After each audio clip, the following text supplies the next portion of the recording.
The summer sun was brutal.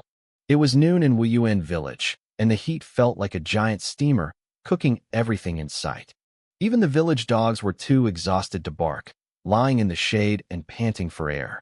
I sat under a 100-year-old pine tree by the reservoir, holding a bamboo fishing rod. My eyes were fixed on the water, but I wasn't really looking at it. I was miles away. This was the only place I could find any peace, away from the whispers and the stares. A year ago, my life was perfect. I was a senior at a top-tier university with a bright future. I had a girlfriend I loved for 3 years. Then, everything shattered. I found out she was seeing a rich heir behind my back. When I confronted her and broke it off, her new boyfriend didn't just let it go. He sent thugs to ambush me. They broke my leg so badly the doctors called it a comminuted fracture. My parents spent every cent they had and borrowed from everyone in the village to pay for the surgery. But the news was grim. I would be a cripple for life. When I finally limped back to campus, I found out I'd been expelled. The rich kid's father was on the school's board of directors. He made sure I had nothing left. I returned to the village with a heavy limp and a broken spirit. The local kids started calling me Iron Crutchley. Between my ruined future and the nearly 100,000 yuan in debt my family took on for my medical bills, I wanted to end it all. Only the sight of my aging parents and my sister, who was still in high school, kept me from jumping. But the shame was too much. For a year, I avoided everyone. I came to the reservoir every day to fish, but it was just an excuse to hide. I couldn't stand the mockery of the village ants or the cruel nicknames of the children. Suddenly, my float jerked downward. The rod bent sharply, dragging across the grass. I snapped out of my trance and grabbed the handle, trying to pull back. Whatever was on the line was massive. It felt like I was hooked to a moving truck. I tried to plant my feet, but my injured right leg buckled. I couldn't find any leverage. I gritted my teeth, refusing to let go. The kids bully me, the world bullies me, and now even a fish wants to bully me, I thought. Then, the force from the water spiked. I was caught off guard and yanked forward. My bad leg slipped, and I plunged headfirst into the deep water. Nearby, a girl named Huang Xie was walking toward the reservoir. She was the village chief's daughter, 2 years younger than me, and easily the most beautiful woman in Wuyuan village. She was home from college for the summer and had come to check on me, maybe offer some comfort. She saw me fall and panicked, thinking I was trying to commit suicide. She didn't hesitate. She dove in after me. As I sank, my mind went blank. Then, a voice echoed inside my head. It was ancient and powerful. It spoke of a legacy, of an ancestor's gift. It told me I had been chosen to inherit a divine medical art and a path to greatness. Never use these skills for evil, the voice warned. Do not harm the innocent. Remember this. I tried to thank the voice, but it faded. I felt my consciousness returning. My hand was gripping something incredibly soft and firm. It felt nice. I gave it a small squeeze. Slap, a sharp sting on my cheek jolted me awake. I opened my eyes and found myself lying on the grass by the water, soaking wet. Huang Xie was kneeling over me, her face flushed with a mix of anger and embarrassment. She had just given me mouth-to-mouth resuscitation, and my hand had landed exactly where it shouldn't have. "Xie, you're beautiful," I stammered, still dazed. "You're still looking?" she snapped, covering herself. "Keep looking, and I'll poke your eyes out." I sat up quickly, realizing what had happened. "Xie, thank you. You saved me." "I just happened to be passing by," she said, her voice softening slightly but still stern. "What were you thinking? Why would you try to kill yourself? Think about your parents. Think about your sister. If you die, you're free, but they're the ones left with the mess." "No. Xie, listen," I said, trying to explain. I wasn't trying to drown myself. There was a huge fish. It was so strong it pulled me in. She rolled her eyes. "Keep making things up. You think this is a candy commercial? A person getting fished away by a fish? I'm serious. My right leg is weak. I couldn't hold my ground. That's why I fell." She sighed, standing up. "Fine, I won't argue. You're young. You have a long life ahead. Just don't be so reckless again. Now, turn around and keep watch. My clothes are soaked, and I need to dry them before I can go back to the village. Don't you dare peek, or I'll beat you up. I promise.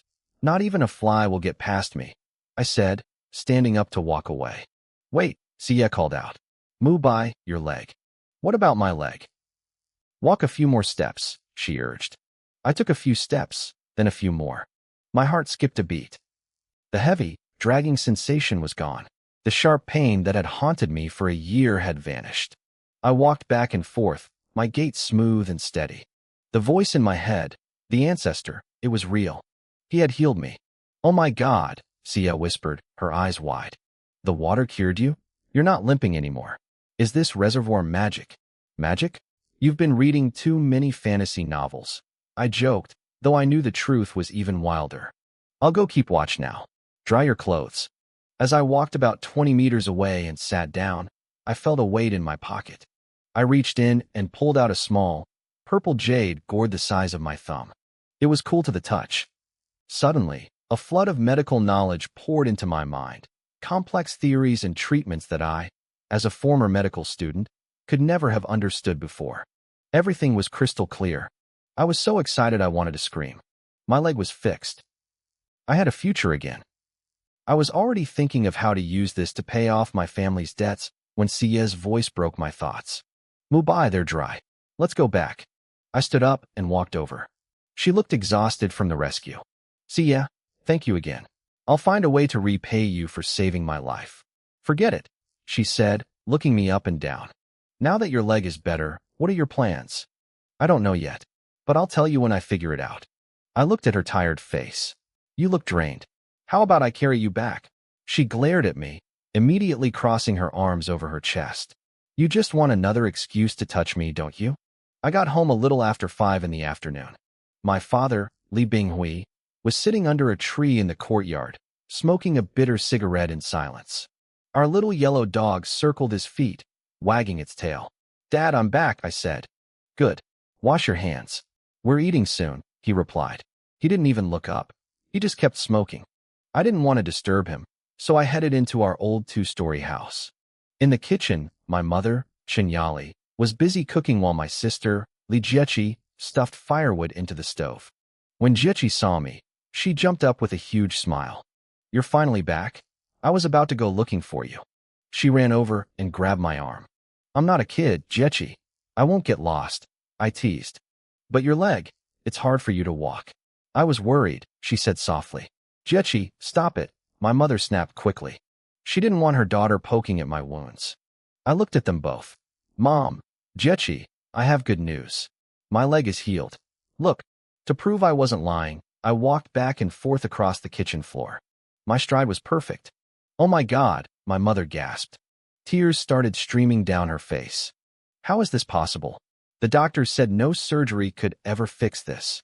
Jiechi started crying too, moved by the sight of me walking normally. I stood there, totally helpless, not knowing how to comfort 2 crying women. What's going on? Why are you 2 crying? My father rushed in from the yard, looking panicked. Binghui, look. Our son's leg is better. It's really better, my mother sobbed, her words barely making sense. My father stared at me, stunned. Son, walk for me. Let me see. I did it again, pacing the room until they were finally convinced. A collective sigh of relief filled the kitchen. How did this happen? My father asked, his eyes wide with curiosity. I fell asleep by the reservoir. I lied. I couldn't tell them I actually fell in. I had a dream. An ancestor appeared and told me he was healing me. When I woke up, the pain was gone. I kept the part about the medical knowledge and the jade gourd to myself. It was too wild. They'd never believe it. The ancestors are watching over us, my mother cried. Binghui, tomorrow I'm buying incense and candles. We have to give thanks. That's a good idea, my father agreed. Then his expression turned serious. But now that you can walk, what's next? I knew what he was thinking. The family was drowning in debt. Jiechi had just finished her college entrance exams, and even though my father didn't favor sons over daughters, he was terrified we couldn't afford her tuition. We hadn't paid back our relatives yet, and no one in the village would lend us a cent. Dad, I spent 4 years studying Chinese medicine, I said firmly. I know the theory, and I know the herbs. Tomorrow, I'm going into the mountains. If I can find some rare medicinal plants, I can sell them in town. We can start paying people back.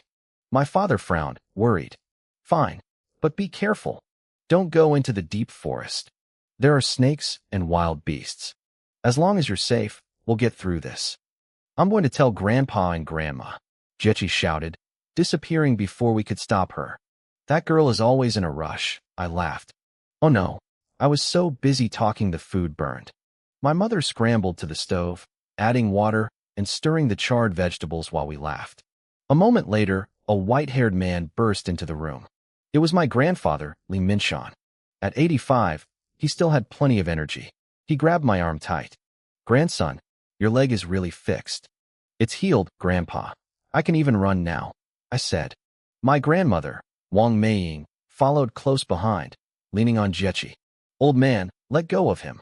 You're going to hurt the boy. Let him walk. Grandpa let go, and I showed them. My grandparents started crying too. They had been devastated when I became a cripple. The stress had nearly killed them both months ago. How did fishing fix a leg? Grandpa asked, puzzled. Grandpa, did we have an ancestor named Li Xian? From the Yuan dynasty. The Yuan dynasty? That was 700 or 800 years ago. I'm not sure, he mused. But if he's the one who healed you, I'm making him a memorial tablet tomorrow. Grandma was so excited she practically threw her cane away. Jechi, go to our house and get a jug of wine. We're celebrating tonight. The atmosphere in the house shifted instantly. The heavy cloud that had hung over us for months finally vanished. We sat together, talking and laughing, while my mother cooked a feast. Later that night, I went to my room and sat cross-legged on the bed. I began practicing the Wuji technique that had been burned into my brain. As I moved the energy, a warmth bloomed in my lower abdomen, my dantian. I felt a surge of clarity. I practiced for 36 cycles. When I finished, the sun was just beginning to peek over the horizon. I hadn't slept a wink, but I felt more energized than ever. My bones popped and cracked like dry wood as I stretched. The house was already waking up. My parents were getting ready to head to the fields before the summer sun became too brutal. I washed up quickly, grabbed my gear, and prepared to head out. It was time to see what the mountains had to offer. I grabbed a machete and a small hoe, washing up quickly before packing a snakeskin bag with some dry rations. My sister, Li Jechi, wanted to come with me, but I shook my head. I planned to head deep into the forest if the outskirts didn't yield anything valuable. It was too dangerous for her. I spent over an hour searching the lower slopes. I found plenty of herbs, but they were common things used for minor aches and pains. They weren't worth much. I needed high-value medicinal plants to pay off my family's debts and cover Jechi's tuition. I told myself to be brave. Fortune favors the bold, and I couldn't afford to be a coward. The villagers stayed away from the deep woods. The elders spoke of bears that used to wander into the village looking for food. I didn't hesitate. I pushed through the dense canopy where massive trees and thick vines blocked out the sun. Even in the summer heat, the air inside was chilling. A shiver ran down my spine. If I hadn't practiced my new technique, I never would have dared to enter. Every rustle in the brush made me tense. Small animals darted past, and a few snakes slithered away, but no large predators appeared. Then I saw it. Just a few feet away, a plant with flat, slender leaves and a needle-like tip stood in the shadows. Its deep green color was unmistakable. It was ginseng. This plant was a treasure. Every part of it was valuable, especially the leaves, which were used in traditional medicine to clear heat and boost the blood. I knelt down and carefully tied a red string around the stem, an old tradition to keep the spirit of the root from escaping. I began to dig. When I finally pulled the root from the earth, my excitement cooled. It was only about 40 years old. In today's market, it was worth maybe 20 or 30,000 yuan. If it had reached 50 years, the price would have jumped to over 300,000. It wasn't the jackpot I hoped for, but it was better than nothing. I sat on the ground to catch my breath and reached for the purple jade gourd my master had given me. I turned it over in my hands, looking for some kind of instruction manual, but found nothing. I remembered stories where heroes bound treasures to themselves with blood. I figured it was worth a shot. I took my machete and made a tiny cut on my finger, letting a single drop of blood fall onto the gourd. Suddenly, the gourd vanished. I panicked. I scrambled to my feet, searching the grass and the dirt, but it was gone. I sat back down, feeling like a complete idiot. I had lost the one treasure my master gave me. How would I ever face him? To calm my racing heart, I crossed my legs and began to circulate the Wuji technique. As the energy moved, I nearly gasped. The purple jade gourd was sitting right inside my dantian. A flood of information rushed into my mind. This was a treasure from the Kunlun Mountains, formed over hundreds of thousands of years. If I put ordinary water inside and nourished it in my dantian overnight, it would turn into spiritual liquid. It could make plants grow with spiritual energy, though humans couldn't drink the concentrated form or they'd explode. Most importantly, as my power grew, the space inside the gourd would expand until it became an entire world. I laughed out loud. With this, 100,000 yuan debt was nothing. I could give my family the life they deserved. I used my thoughts to summon the gourd, filled it with fresh spring water, and tucked it back into my dantian. I spent the rest of the afternoon looking for mushrooms, but found none. Instead, I stumbled upon a dozen wild orchids that hadn't bloomed yet. These 9-section orchids could sell for about 100 yuan each at the market. I stuffed them into my bag and started the long trek home. The walk back was brutal. I felt drained, which made no sense. Downhill should have been easy. I checked my internal energy and realized the gourd in my dantian was drinking my spirit force like a sponge. I was a novice. I shouldn't have been trying to nourish a soul-bound treasure yet, but I had no teacher to warn me. I tried to summon the gourd again to stop the drain, but I was too weak. In desperation, I pulled the ginseng out of my bag, broke off a few small root hairs, and chewed them. The burst of energy was just enough to keep me going. I sat and meditated for 2 hours as the sun began to set. By the time I reached the village, it was pitch black. My mother, Chinyali, was waiting by the door. She looked at my dirt-covered clothes and sighed. "Limubai, why are you so late? We've been waiting for you to eat." She rushed over immediately, hands flying as she brushed the dirt and dried grass off my clothes. Concern was written all over her face. "Mom, I'm fine," I said, trying to calm her down. "I'm back, aren't I? And I have good news. I found a wild ginseng root." I pulled it out, though I couldn't hide a small sigh of disappointment. It's a shame it's not 50 years old yet. If it were, the price would have tripled. I was trying to comfort her, but I felt a bit helpless myself. Still, finding wild ginseng on my first trip up the mountain was incredible luck. I shouldn't be ungrateful. My father, Li Binghui, looked at me with a mix of pride and worry. "Did you go into the deep forest?" he asked, his voice trembling slightly. "Dad, how could I?" I lied. I didn't want them to worry. "It's pitch black in there, even during the day. It's terrifying. I wouldn't go in there if you gave me 10 lives." I hated lying to them. But they had already emptied their life savings for my college tuition and my leg treatments. We were drowning in debt. Telling them I risked my life in the cursed woods would only make things worse. "Good," my father said, exhaling in relief. "There are too many snakes and beasts in there. It's dangerous. Let's eat and talk." My mother noticed I looked drained. She cut the conversation short and started bringing the dishes to the table. "Oh, I also found a dozen 9-section orchids," I added as we sat down. "They're worth about 100 yuan each." "Your luck is amazing lately," Mom beamed. "Ever since your leg got better, everything is changing. We can search for days and not find a single one." "I want to keep 2 to plant here," I said. "Is that okay?" She agreed without a second thought. It showed how much she doted on me. Normally, since we owed so much money and needed to save for my sister's tuition, we should have sold every single thing. But she didn't hesitate. "Thanks, Mom. I'll find a pot for them later. Little sister, I'll give one to you. When it blooms, your whole room will smell incredible." My sister started dancing with joy. "Thanks, big brother. I'm not playing modest. I'm taking it." My father smiled. "I offered incense to the ancestors today. They're watching over us. In a few days, I'll have a proper memorial tablet made for our ancestor, Li Xian, and place it in the main hall." He looked at me. "Mubai, tomorrow morning, take the ginseng to the herb shop in the county. I'll take the orchids to the town market." By the time we finished everything, the night was thick. I grabbed a towel and headed down to the river. I needed a bath before I started my cultivation for the night. As I approached the water, I realized my senses were far sharper than a normal person's. Even in the silence of the night, I could hear heavy, jagged breathing coming from the tall grass about 10 meters away. I looked over. Under the pale moonlight, I saw a man and a woman tangled together. The man was the village bully, Lei Tianshui. The woman was Mo Lanying, the wife of Wang Yukai. Poor Yukai worked away from home all year, only coming back for 2 weeks during the new year. He was being played for a fool while he worked his life away. I loathed Lei Tianshui. He was a lazy coward who only bullied the honest villagers. But I wasn't in the mood for drama. I wasn't afraid of him anymore, but I didn't want to waste my breath.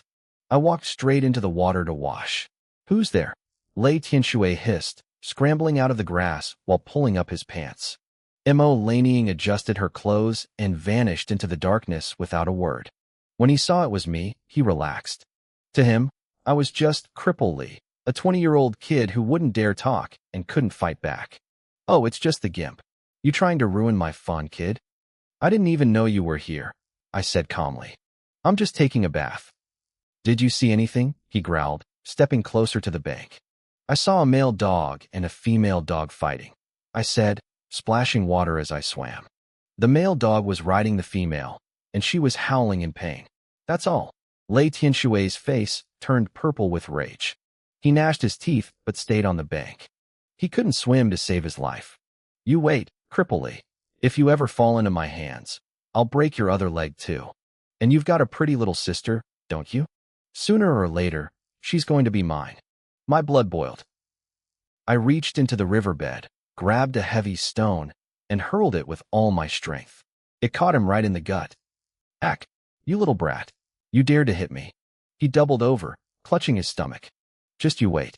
I'm going to get my hands on your sister and make you call me brother-in-law." He shouted a few more curses before scurrying off into the night. I didn't let his threats get to me. I was a cultivator now. A local thug was nothing. I finished my bath and hurried home. My priority was simple: cultivate, increase my spiritual energy, and nourish the purple jade gourd. It was past 10 when I got back. The house was silent. I sat on my bed and tried to summon the gourd from my dantian. Nothing happened. It stayed tucked away, stubbornly draining my energy. I realized my mistake. I had filled it with water, and now it was likely converting my energy into spiritual liquid. I was a beginner. I should have waited until my cultivation was much higher before trying to nourish a soulbound treasure. I was lucky it hadn't sucked me dry yet.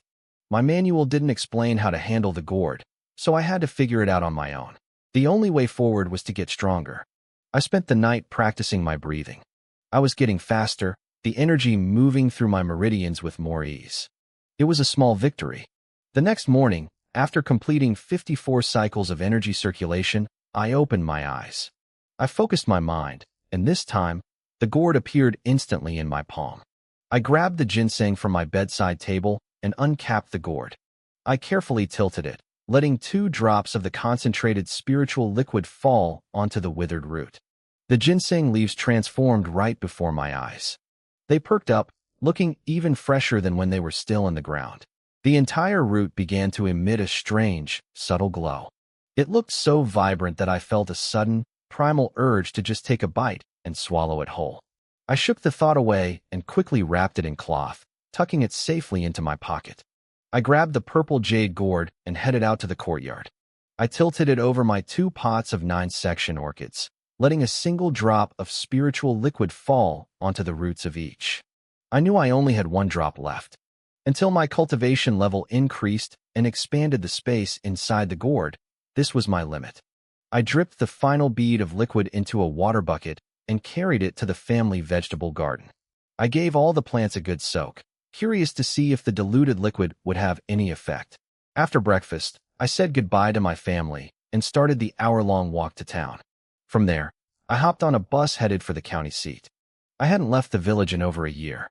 Standing there, watching the cars rush by and looking up at the towering skyscrapers, I felt like an outsider. I felt out of place. I spent some time asking around until I found the largest traditional Chinese medicine shop in the area, Tongqing Hall. I decided to walk the rest of the way just to test my physical stamina. The shop was built in a grand, classical style. 2 massive lions carved from white marble stood guard at the entrance. It was only 2 stories high, but the ground floor alone was huge, at least 500 square meters. I'd never paid much attention to pharmacies before, so I was stunned to find a place this impressive in our small county. Inside, several elderly doctors were busy seeing patients. Long lines stretched out in front of every consultation desk. A woman in a white lab coat approached me with a polite smile. "Sir, do you need some help?" she asked. "Do you buy medicinal herbs here?"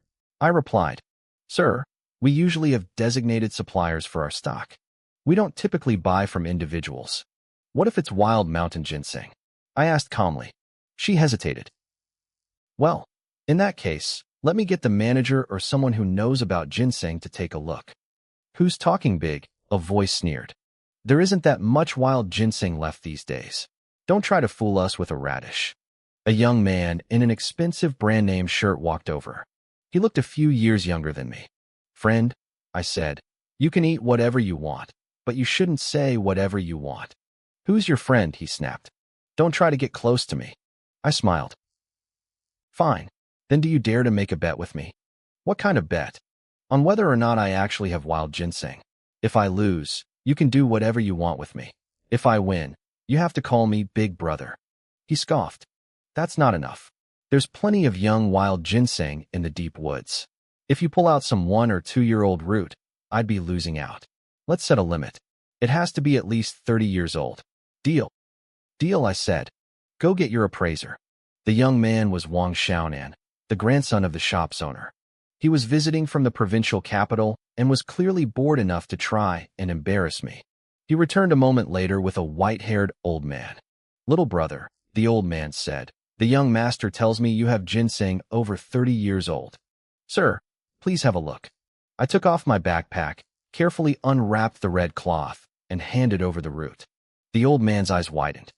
"The leaves are still this fresh? It looks like it was just pulled from the earth." He led us into a private room, clearly shocked. "In this heat, leaves should wilt almost instantly." He pulled out a magnifying glass and began a meticulous inspection. The room went dead silent. Nobody wanted to disturb his focus. "Grandpa Chun," Wang Xiaonan whispered, sounding hopeful. "Is it less than 30 years old?" "You're dreaming," the old man replied without looking up. "This root is 45 years old. How could it be less than 30? Wang Xiaonan's face fell.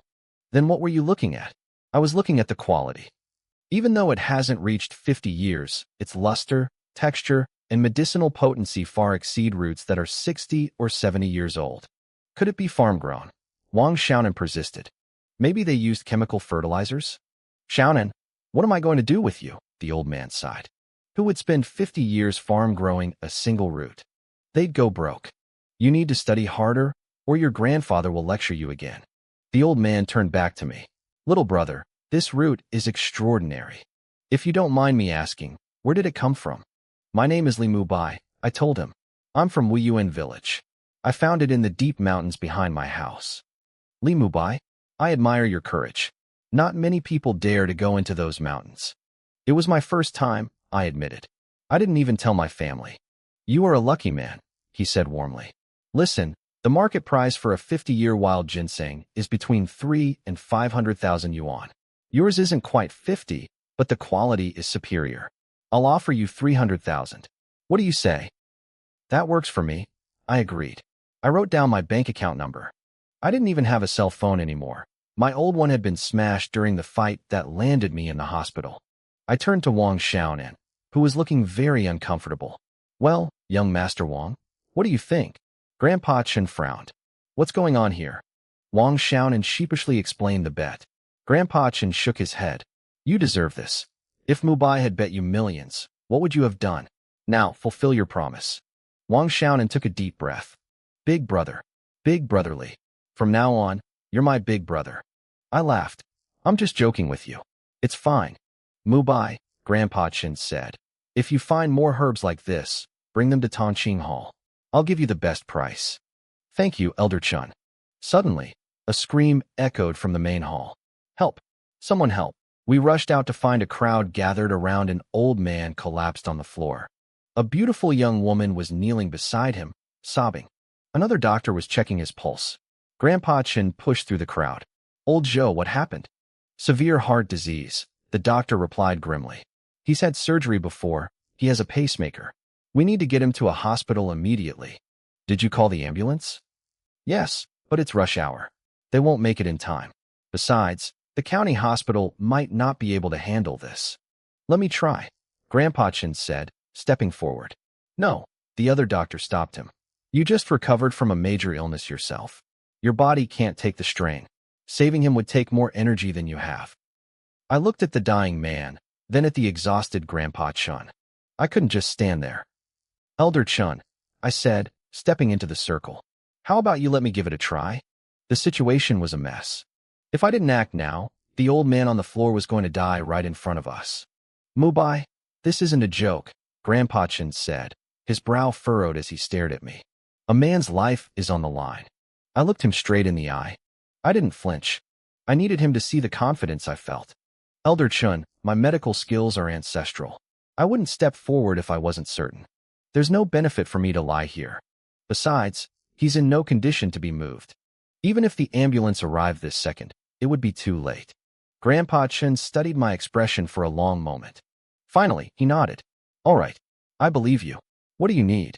A set of silver needles, I said, and a towel to wipe my sweat. He didn't waste a second. A needle kit was placed in my hands. My inheritance included a technique called the Wuji 24 styles.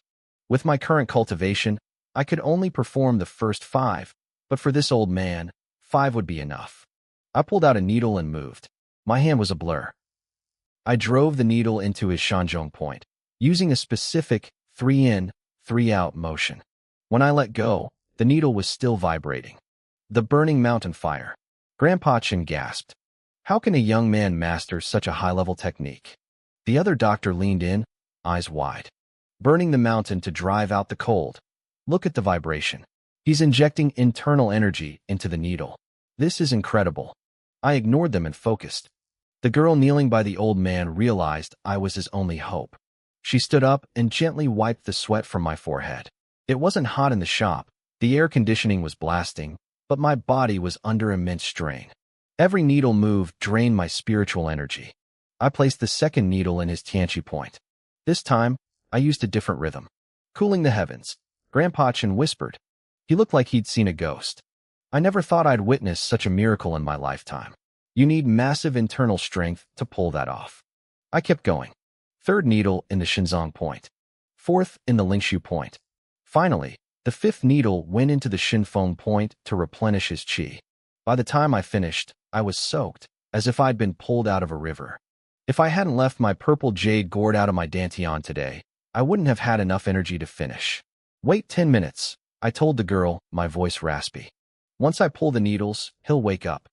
Thank you, she sobbed, clutching her hands together. Thank you for saving my grandfather. It's nothing, I said, taking the towel from her. I can wipe my own sweat now. Thank you. Grandpa Chun was practically vibrating with excitement. He'd told me earlier he could barely perform the first move, let alone the rest. Mubai, you're a master. A hidden dragon. The crowd broke into spontaneous applause. I just shook my head. Elder Chun, you flatter me. I'm just a student of the craft. A doctor should have a heart for his patients. A doctor's heart. Well said. He replied, looking at me with genuine respect. I forgot to ask earlier. Give me your phone number. We need to stay in touch. I scratched my head, feeling a bit embarrassed. Actually, Elder Chun, I don't have a phone. I was planning to buy one today. He laughed, the heartiest I'd heard him all day. Xiaonan, take your big brother Li to buy a phone right now. My treat. You got it, Grandpa Chun. Wang Xiaonan chirped. I waited for the time to pass, then carefully removed the needles in reverse order. He's awake. Look, someone shouted. The old man's eyes fluttered open. He looked confused but stable. Grandpa, the girl cried. You're okay. What happened? The old man, whose name was Gu Qingwu, asked weakly. Your heart failed, I explained. I've stabilized you for now, but I haven't cured the root cause. My skills have limits. If you want a full recovery, come find me in a year. I knew that in a year, my cultivation would be strong enough to perform all 10 needles required for a permanent cure. I'm already grateful just to be breathing, Gu Qingwu said. Please, give me your number so I can reward you. I don't have a phone yet, I said with a smile. And don't worry about the reward. Just watch your diet. No spicy food, no strong liquor. I turned to Grandpa Chun. I should get going. We'll talk soon. The money for the ginseng is already in your account, he reminded me. Go check it. I trust you, Elder Chun, I said. As I walked out, Wang Xiaonan scrambled to catch up. Brotherly, wait for me. I'm driving. I played it cool on the outside, but inside, I was ecstatic. 2 drops of spiritual liquid had changed my life. I wasn't worried about money anymore. I could pay off my debts, send my sister to school, and still have over 100,000 yuan left. We hopped into Wang Xiaonan's supercar and headed to the mall. After a quick lunch, we hit the phone store. I wanted to buy phones for my whole family. Brotherly, let me pay, Xiaonan said, his voice sincere. If you hadn't stepped in, my family shop would have been ruined. I was an idiot before. From now on, you're my real big brother. I patted his shoulder. He was a spoiled rich kid, but he had a good heart. In my past life, I couldn't have handled someone like him, but things were different now. I let him buy the phones, and then we loaded his car with clothes and supplies for my family. Xiaonan, you don't have to drive me all the way back, I said as we walked to the parking lot. The roads to my village are terrible. They'll wreck your car's suspension. Then I'll go home and swap this for an SUV, he insisted. I'm seeing where you live today, no matter what. I laughed. All right then, I guess I'll enjoy the ride. I can drive you home, Xiaonan offered, leaning against his car. It's just a tap on the gas pedal. If that's not enough, I'll just press harder. I nodded. All right, but first, take me to a bank. I need to withdraw some cash.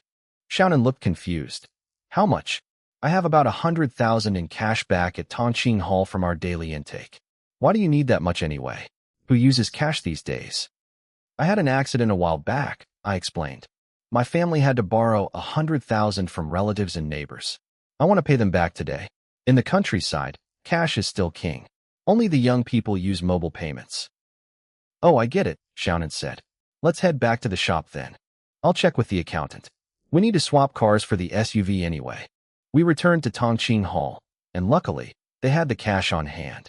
I linked my bank card to my phone, transferred 100,000 to the shop's account, and packed the physical bills into my bag. We hopped into Xiaonan's big Mercedes SUV and started the drive toward Wuyuan village. As we pulled up to my house, my heart sank. A crowd had gathered. I saw my sister, Jiechi, her eyes red and swollen from crying. Huang Xie was standing beside her, trying to offer comfort. My parents stood there with their heads bowed, silent and defeated. In the middle of it all was Lei Tianxue. He was shouting and posturing, backed by a few local thugs. Lei Tianxue, I yelled, stepping out of the car. Is your skin itching for a beating? How dare you come to my house and cause trouble? Everyone has a bottom line. Mine was my family. Seeing this lowlife bullying them made my blood boil. Well, if it isn't Iron Crutch Lei Tianxue sneered, using my old nickname. I told you before, I'm going to be your brother-in-law. I'm just here to collect on that promise. Who do you think you are? I spat. You think you can lay a finger on my sister? I'll ruin you first. Don't think just because your leg is healed you're a big shot now, he barked, stepping close. I can turn you back into a cripple whenever I want. If it wasn't for your sister's sake, I'd be teaching you a lesson right now. He reached out and mockingly patted my face. I didn't hesitate. I shoved him hard. The force sent him stumbling back several feet. You little brat, he snarled, regaining his balance. You dare lay a hand on me? Look at this. He pulled out a stack of papers and waved them in my face. They were IOUs. We never borrowed money from you, I said, narrowed my eyes. Where did you get those? There's 50,000 in debt here, he gloated. I bought them. The biggest one is from your aunt. These people were terrified your family would never pay them back, so I played the good guy. I gave them cash and took the debt off their hands. They were so grateful to me. Isn't family wonderful? He shook the papers, laughing at our misfortune. 50,000 then? I asked coldly. 50,000. But I'll give you 2 choices. 1. Pay me 60,000 right now to cover the interest. 2. Marry your sister to me, and we'll call this debt the dowry. Fine, I said. I'll give you 60,000. But let me warn you, Lei Tianxue. I'm not the man I used to be. Whatever you did to my family today, I'll pay you back tenfold. I reached into my bag and pulled out 6 thick stacks of 100 yuan bills. Here, 60,000. Hand over the papers. Lei Tianxue froze. Where did you get this kind of money? You stole it, didn't you? You're a thief. I should call the police right now and send you to a cell. I didn't waste words. My left hand snatched the IOUs while my right hand delivered a stinging slap across his face. Calling me a thief without proof? I growled. Let me teach you some manners. You hit me, he screamed. Get him. Don't kill him, just break him. I'll take the blame. The thugs lunged. Don't you touch brotherly. Xiaonan shouted. He didn't back down. He dove into the fray, grappling with a thug holding a wooden club. I moved faster. I kicked Lei Tianxue square in the chest, sending him flying into the rest of his crew. I moved through them like a whirlwind, throwing punches and kicks. In seconds, all 5 or 6 of them were groaning on the ground. I threw the cash at Lei Tianxue's face. Take the money and get out. If I ever see you near my house again, I'll break your legs for real. Try me. Lei Tianxue scrambled to his feet, clutching the money. You just wait. This isn't over. I'll get you for this. You won't be doing much of anything soon, I said with a smirk. I turned to Xiaonan and patted his shoulder. You okay? I'm fine, brotherly, he wheezed, clutching his arm where the club had hit him. I'm not as fast as you, but I can hold my own. He was clearly in pain, but he was grinning. I was genuinely moved. We had just met today, yet he was willing to bleed for me. Mubai, my father, Li Binghui, stammered, his eyes wide. Where did all that money come from? Tell me you didn't do anything illegal. Dad, relax, I said. Remember the wild ginseng I found? I sold it today. This is the profit. But you said it wasn't old enough to be worth much, my mother added. The shop said that even though it was 45 years old, the quality was as good as a 50-year-old specimen. It sold for 300,000 yuan. 300,000. Jiechi jumped up, her tears instantly replaced by shock. Brother, really? Easy, crazy girl, I laughed. We have a guest. Try to act like a lady. I introduced Xiaonan. Mom, Dad, this is Wang Xiaonan. His family owns Tongqing Hall, the pharmacy that bought the ginseng. He's the one who drove me home. My mother, Qinyali, looked overwhelmed. She had never met anyone of Xiaonan's status. Young Master Wang, thank you for buying the root and for helping my son. Please, just call me Xiaonan, he said, bowing slightly. Brotherly is someone I truly admire. He's like a brother to me now, which makes you family. Don't be formal with me. He might be a rich kid, but he's got heart, I told my parents.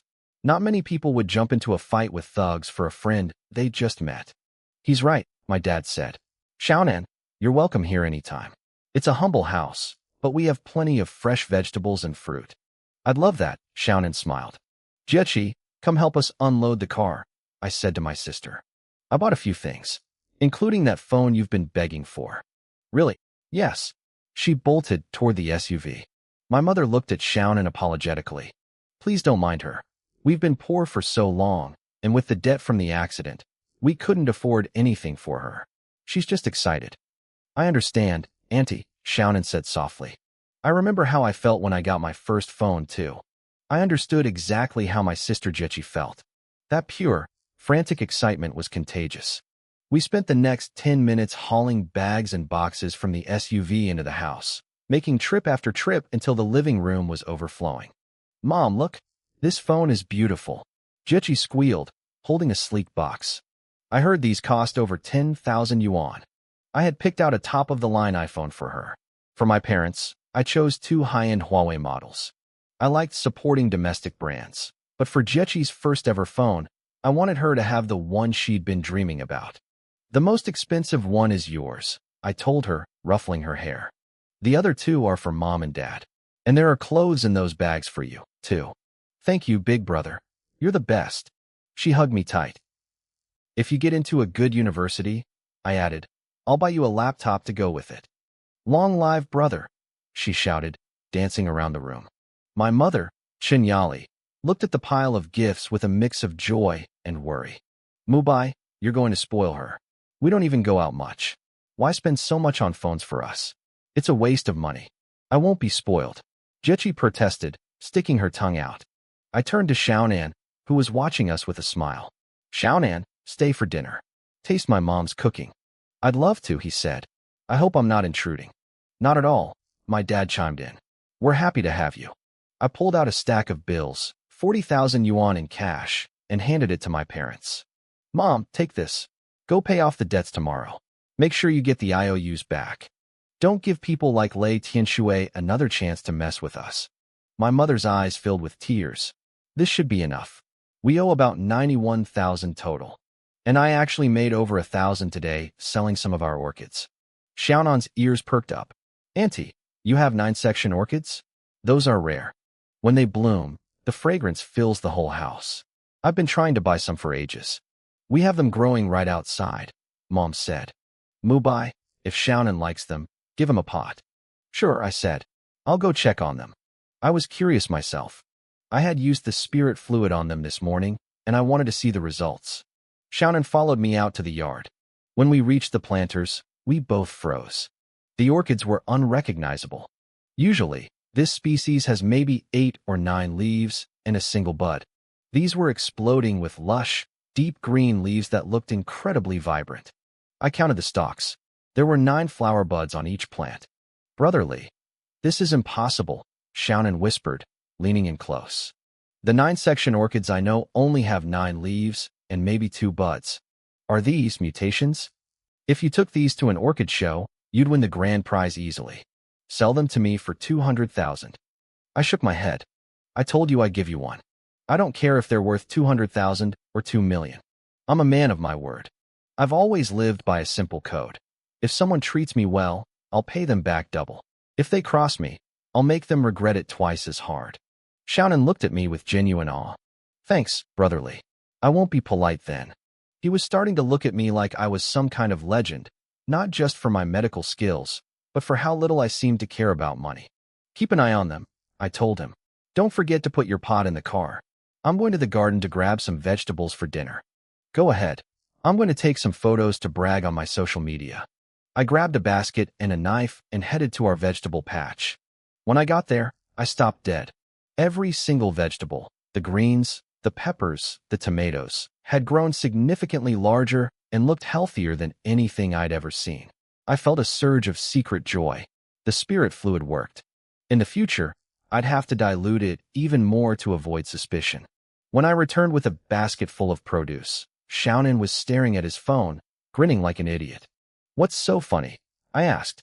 Brotherly, I posted the orchid photos. Everyone is calling me a liar. They say the pictures are photoshopped. Even my grandfather doesn't believe me. I can't wait to see his face when I bring this home. Your grandpa is old, I warned. Don't give him a heart attack. Don't worry, Xiaonan laughed. He's a doctor. He's healthier than I am. Inside, the house smelled amazing. To welcome our guest, Mom had killed a chicken and prepared the pork and beef I brought back. She took an instant liking to Xiaonan. Despite his rich background, he had no ego and treated us like equals. At the table, Xiaonan took one bite of the stir-fried greens and his eyes went wide. Auntie, this is incredible. This is better than any 5-star hotel in the city. It's just home cooking, Mom smiled. Maybe it's because we use organic fertilizer instead of chemicals. Xiaonan turned to me, his mind clearly spinning. Brotherly, what if we open a farmhouse resort here together? We'd make a killing. No, I said immediately.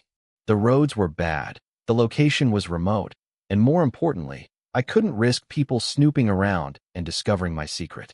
It wouldn't work. Too isolated. Then what if I open a high-end hotel in the county seat and you supply the vegetables? I paused. That was different. That I can do. I can use my land to grow produce. If we need more, I can lease land from the neighbors. But a hotel is a huge investment. Are you sure you want to take that risk? Brother, don't worry about that, Xiaonan said confidently. I studied hotel management. My mom actually owns a chain of over 100 hotels across the country. The Tianyuan Hotel in the county? That's ours. I only came to this small town to visit my grandparents, but meeting you changed everything. All right then, I said. I'll start by leasing 10 acres. I'll provide exclusive produce for your hotel. 10 acres was about the limit of what I could manage with my current spirit fluid production. It's settled, Xiaonan said. I'm staying in Qinghe County for a while. Tomorrow, I'll bring the manager of the Tianyuan Hotel here. We'll sign a contract, and I'll have him give you a 500,000 yuan advance.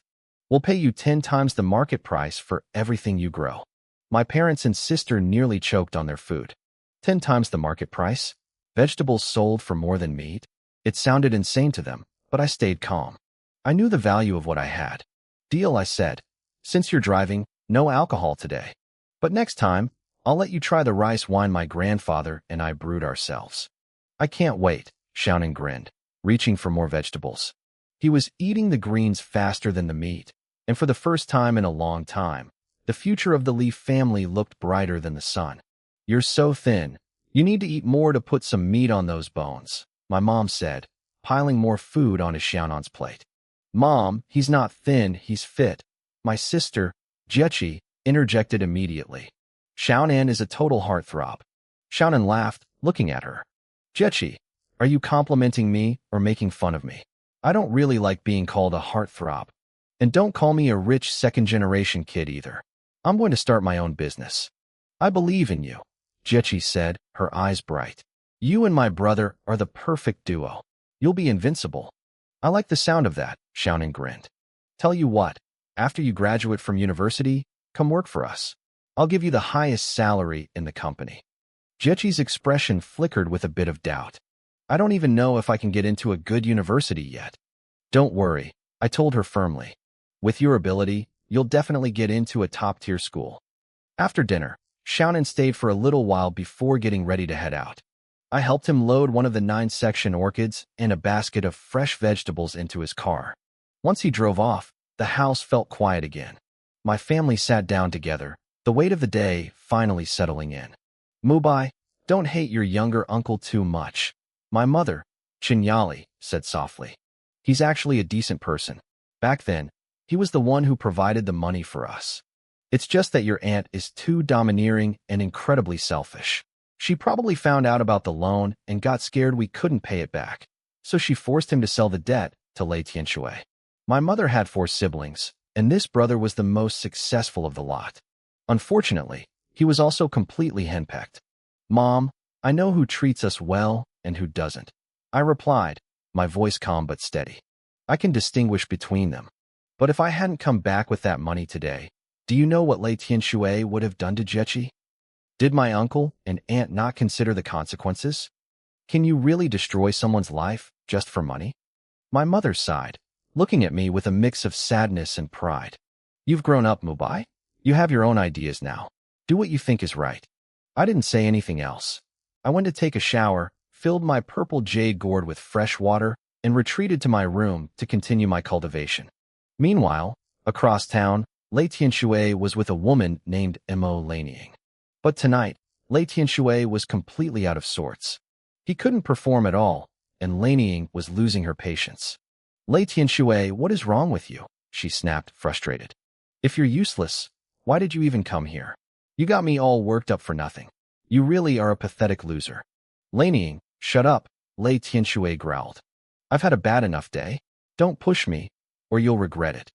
Oh, I'd love to see that, she sneered. I thought you were a real man, but you're just a hollow shell. You couldn't even handle a cripple. You got beaten up by him? It's pathetic. Don't bother coming back here. I don't want people gossiping about me seeing a failure. You weren't there. Lei Tianshui yelled. Li Mubai's leg is healed. He's like a completely different person now. His fighting skills are insane. He took down 6 or 7 of us in less than a minute.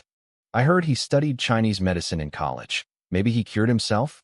But the doctors at the big hospital said he'd be disabled for life. He paced the room, his mind racing. And today, he was with a young guy driving a Mercedes SUV. He pulled out 100,000 yuan like it was pocket change. Maybe that rich kid paid for a specialist to treat him? But why would a stranger do that? Suddenly, his face went pale. Wait, before I left, he told me I was finished and that I'd be a eunuch soon. Does he actually know medical arts? Did he do something to me? It made sense. He had always been full of energy, but tonight, nothing worked. It wasn't natural. I'll wait a few days, he muttered to himself. If it's still like this, I'm going to the county hospital.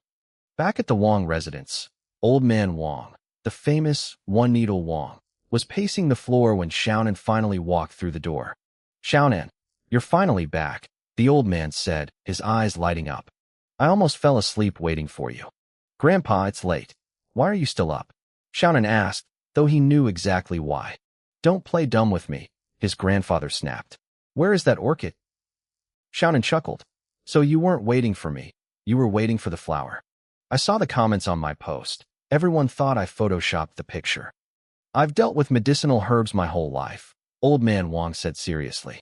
I can tell just by looking that this 9-section orchid is a rare mutation. It's incredibly precious. Bring it in. Name your price. I'll pay whatever you want. A friend gave it to me for free, Xiaonan said, grinning. I put it in the courtyard. You little brat, quit teasing me, the old man shouted, half joking as he raised a hand to swat him. Xiaonan quickly ran out and brought the pot inside. When he placed it on the table, his grandfather stood frozen. My God, it's a masterpiece of nature. I'm nearly 80 years old, and I've never seen a 9-section orchid this beautiful. Grandpa, if I sold this, how much would it be worth? Xiaonan asked. Vulgar. So vulgar, the old man barked. This is a masterpiece. You can't measure it with money. But, if you must know, if this were the only one in the world, it could fetch 1 or 2 million yuan. Maybe more. If there are 2, maybe 500,000 each. If there are 3, the price drops to 200,000. Now, tell me, who is this friend? His name is Li Mubai, Xiaonan said. He's the one who saved that old man with the heart attack at Tongqing Hall today. Old man Wang's eyes widened. It was him? That young man is incredible. His medical skills are far beyond mine. You saw the security footage? Xiaonan asked. I saw the footage, and I talked to your grandpa Chun, the old man admitted. Neither of us could have performed that acupuncture. It requires immense internal strength. We simply don't have it. Xiaonan nodded, finally understanding why I had been able to drop those thugs so easily. Xiaonan, his grandfather said, his voice grave. This Li Mubai is no ordinary person. You need to maintain this friendship. He will be a great help to your future. I know, Grandpa. That's why I've decided to stay here and run the Tianyuan Hotel. I'm going to have brotherly supply all our produce. The old man looked surprised. You've finally made a decision? But what kind of magic do these vegetables have that a spoiled kid like you, who has eaten everything, would be this obsessed? You wouldn't believe me if I told you, Xiaonan said. I brought some back. Why don't we cook them and see? Fine, the old man said, skeptical. I don't believe for a second that vegetables can be that good. Grandma, come to the kitchen and cook these up. It was already 10 o'clock at night, but Xiaonan didn't care. He insisted his grandmother cook the vegetables he brought back. Grandma, I promise, once you taste these, you'll be hooked, he said, grinning. Then he lowered his voice, looking at his grandfather. To be honest, one of those thugs kicked me earlier. It really hurt. But after eating these vegetables at the restaurant, the pain is completely gone. I feel perfect. His grandfather, old man Wang, looked skeptical. You're saying these vegetables work like medicine? I find that hard to believe. Still, his curiosity got the better of him. Old lady, I'll wash them, you cook them. It'll only take 10 minutes. We'll call it a midnight snack. His grandmother, Zhenglan, laughed and shook her head. I really can't do anything with you two. As soon as the greens hit the wok, a refreshing, natural fragrance filled the kitchen. It wasn't the smell of ordinary produce. When Zhenglan finally set the plate down, Xiaonan and his grandfather both reached out with their bare hands. Stop right there, Zhenglan snapped. You both just touched those orchid leaves. Go wash your hands first. Yes, Grandma, Xiaonan shouted. Understood, my lady, the old man joked. They scrambled to the sink, scrubbed quickly, and dove in with chopsticks. The old man took a bite and froze. This is incredible. I've been eating for 80 years, but compared to this, everything else I've ever tasted was just grass. Oh, stop exaggerating, Zhenglan said, though she looked intrigued. I know they're organic, but you buy from local farmers all the time. Don't say a word, the old man said, lifting a morsel to her lips. Just taste it. She took a bite. Her eyes widened. The texture was crisp, and the flavor was deep and pure. It really is different, she whispered. Xiaonan looked triumphant. Now do you believe me? If I serve these at the Tianyuan Hotel, do you think they'll sell? Sell? His grandfather exclaimed. My grandson actually has an eye for business. With these as your signature dish, your revenue won't just grow, it'll double. You might even outperform your mother's headquarters in the provincial city. Xiaonan blinked. How? This county only has 400,000 people. The provincial city has 10 million. It's about how you market it, his grandmother explained. The city is only a 10-minute drive via the highway. If the quality is this high, people will travel from all over the province just to eat at your hotel. Li Mubai is a man worth knowing. You need to keep this friendship strong. I know, Xiaonan said. I offered him 200,000 for that orchid, but he refused to sell. He insisted on giving it to me for free because he'd promised. He said he wouldn't sell it for 2 million. The guy has principles. He's special, his grandfather agreed. That wild ginseng he sold to Tongqing Hall wasn't ordinary either. I think I'll go buy it back for my private collection tomorrow. The next morning, back in Wuyuan village, I woke up early. I took out my purple jade gourd and headed to the courtyard. I had 2 large stone vats there, the kind my family used back when we were pig farmers. I carefully dripped 2 drops of the spiritual liquid into each vat.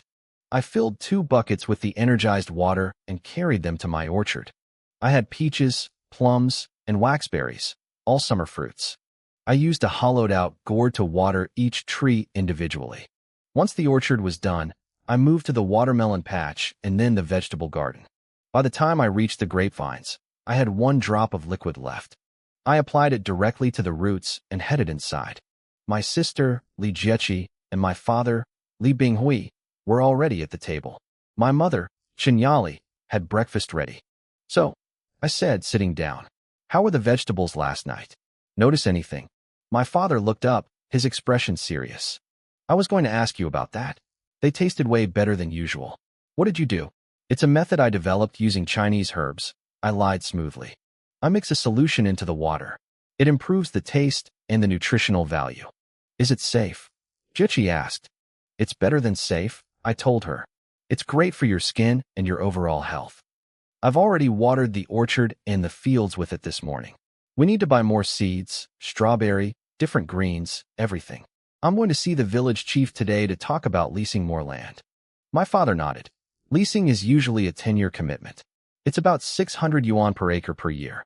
If we take 10 acres, that's 60,000 yuan up front. No problem, I said. I have over 100,000 in the bank, and Xiaonan promised a 500,000 yuan advance once we sign the contract. We'll need to hire help, though. I was thinking 150 yuan a day. That's too high, my father protested. The local rate is 100. It's hot out there, I argued. Think of the extra 50 as hazard pay for the heat. If we pay well, they'll work harder. But listen, this stays between us.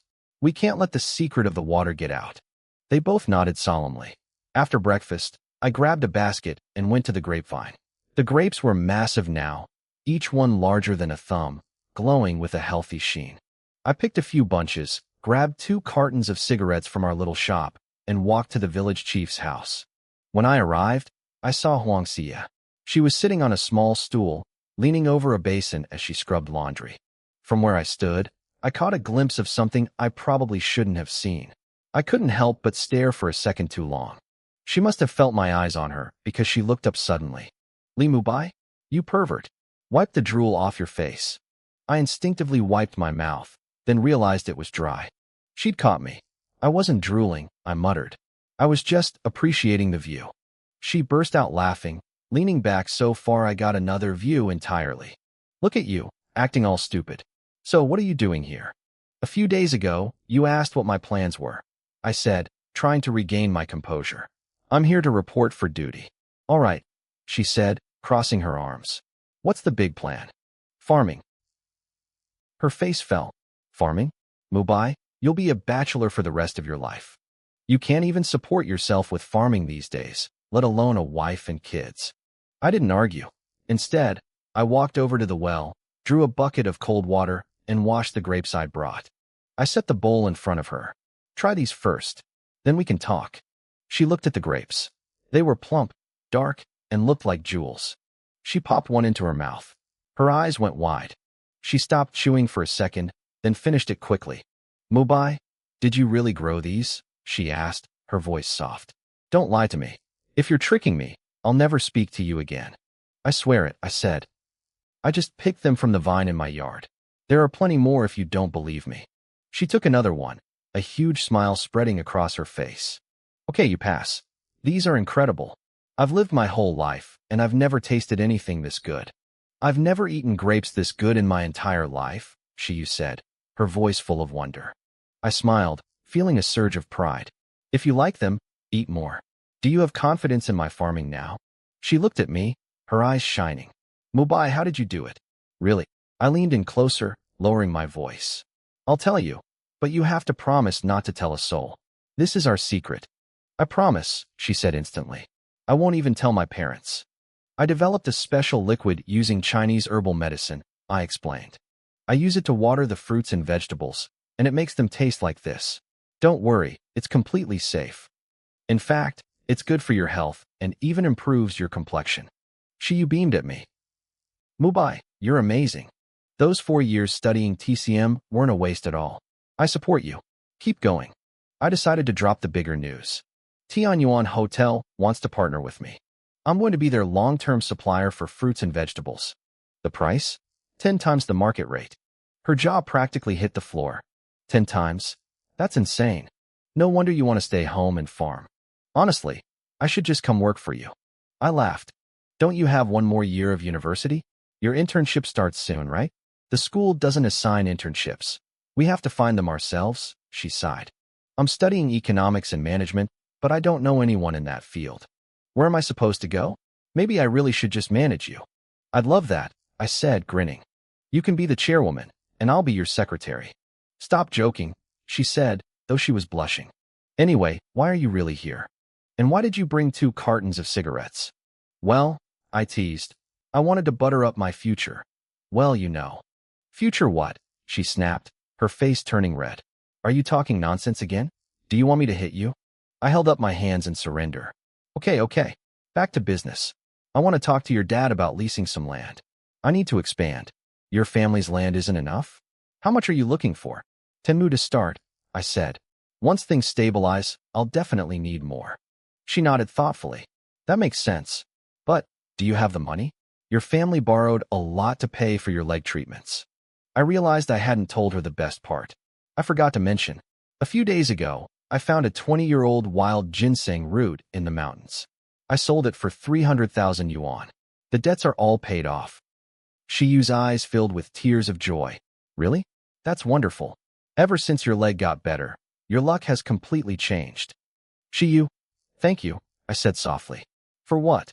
For caring about me this past year. For staying by my side when everyone else was mocking me. You were the only one who comforted me. Silly, she whispered, looking away.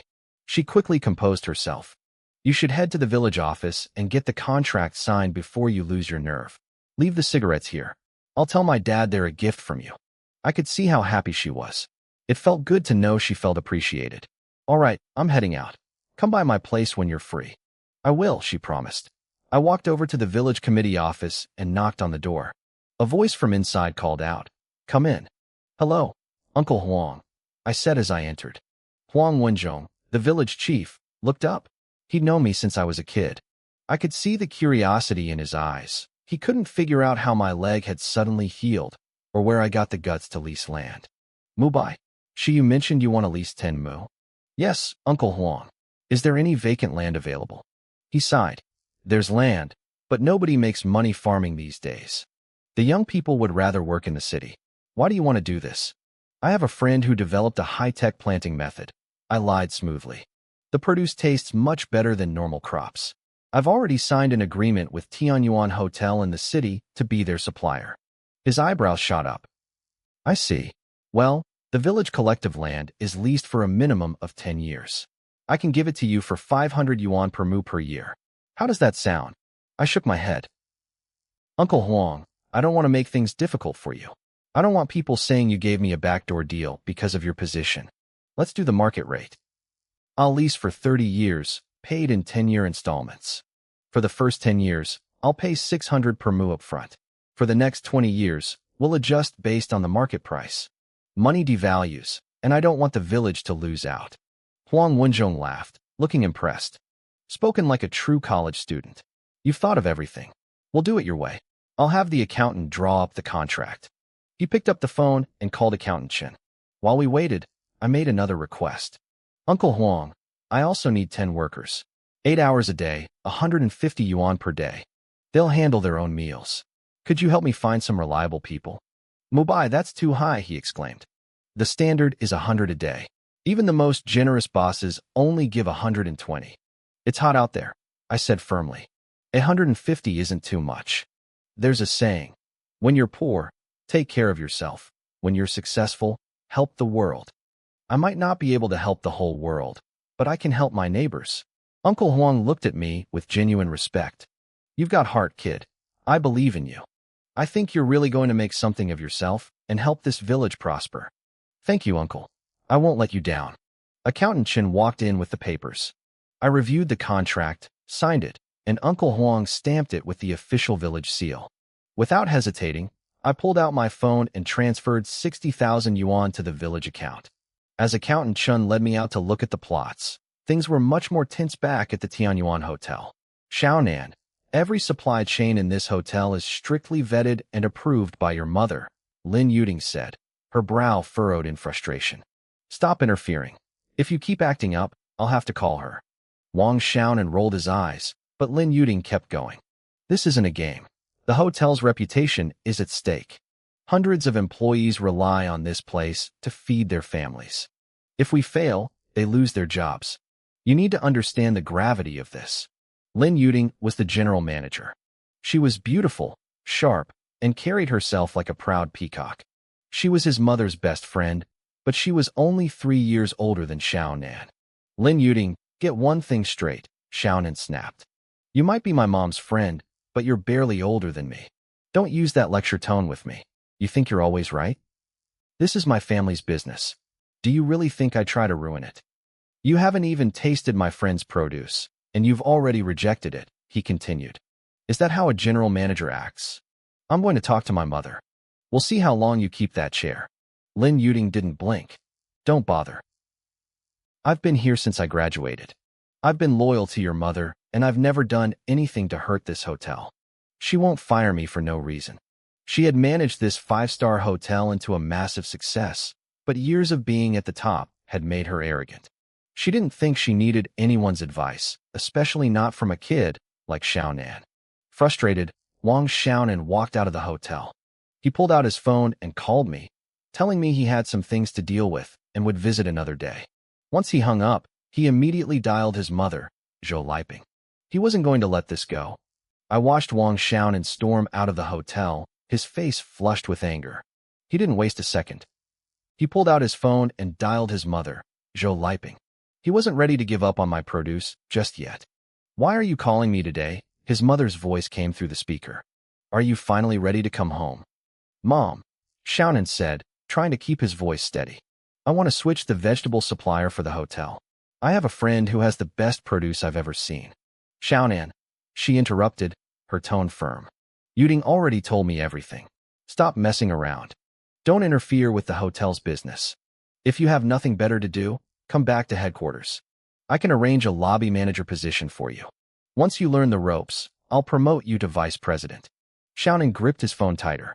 Mom, you don't even believe your own son? You'd rather trust an outsider over me? You're really disappointing me. Do you think I'm just trying to cause trouble? Enough, she said. Fine, Xiaonan snapped. I'll prove it to you. He hung up before she could respond. He couldn't understand why his own mother wouldn't even give him a chance to explain. Why was she so blindly loyal to Lin Yuding? He sat down on a bench, brooding, when his grandfather, Wang Yizhen, walked over with a chuckle. What's wrong, my grandson? Fighting with your mother again? Xiaonan looked up. Grandpa, do you believe in me? If I don't believe in you, who else can I trust in this world? The old man replied warmly.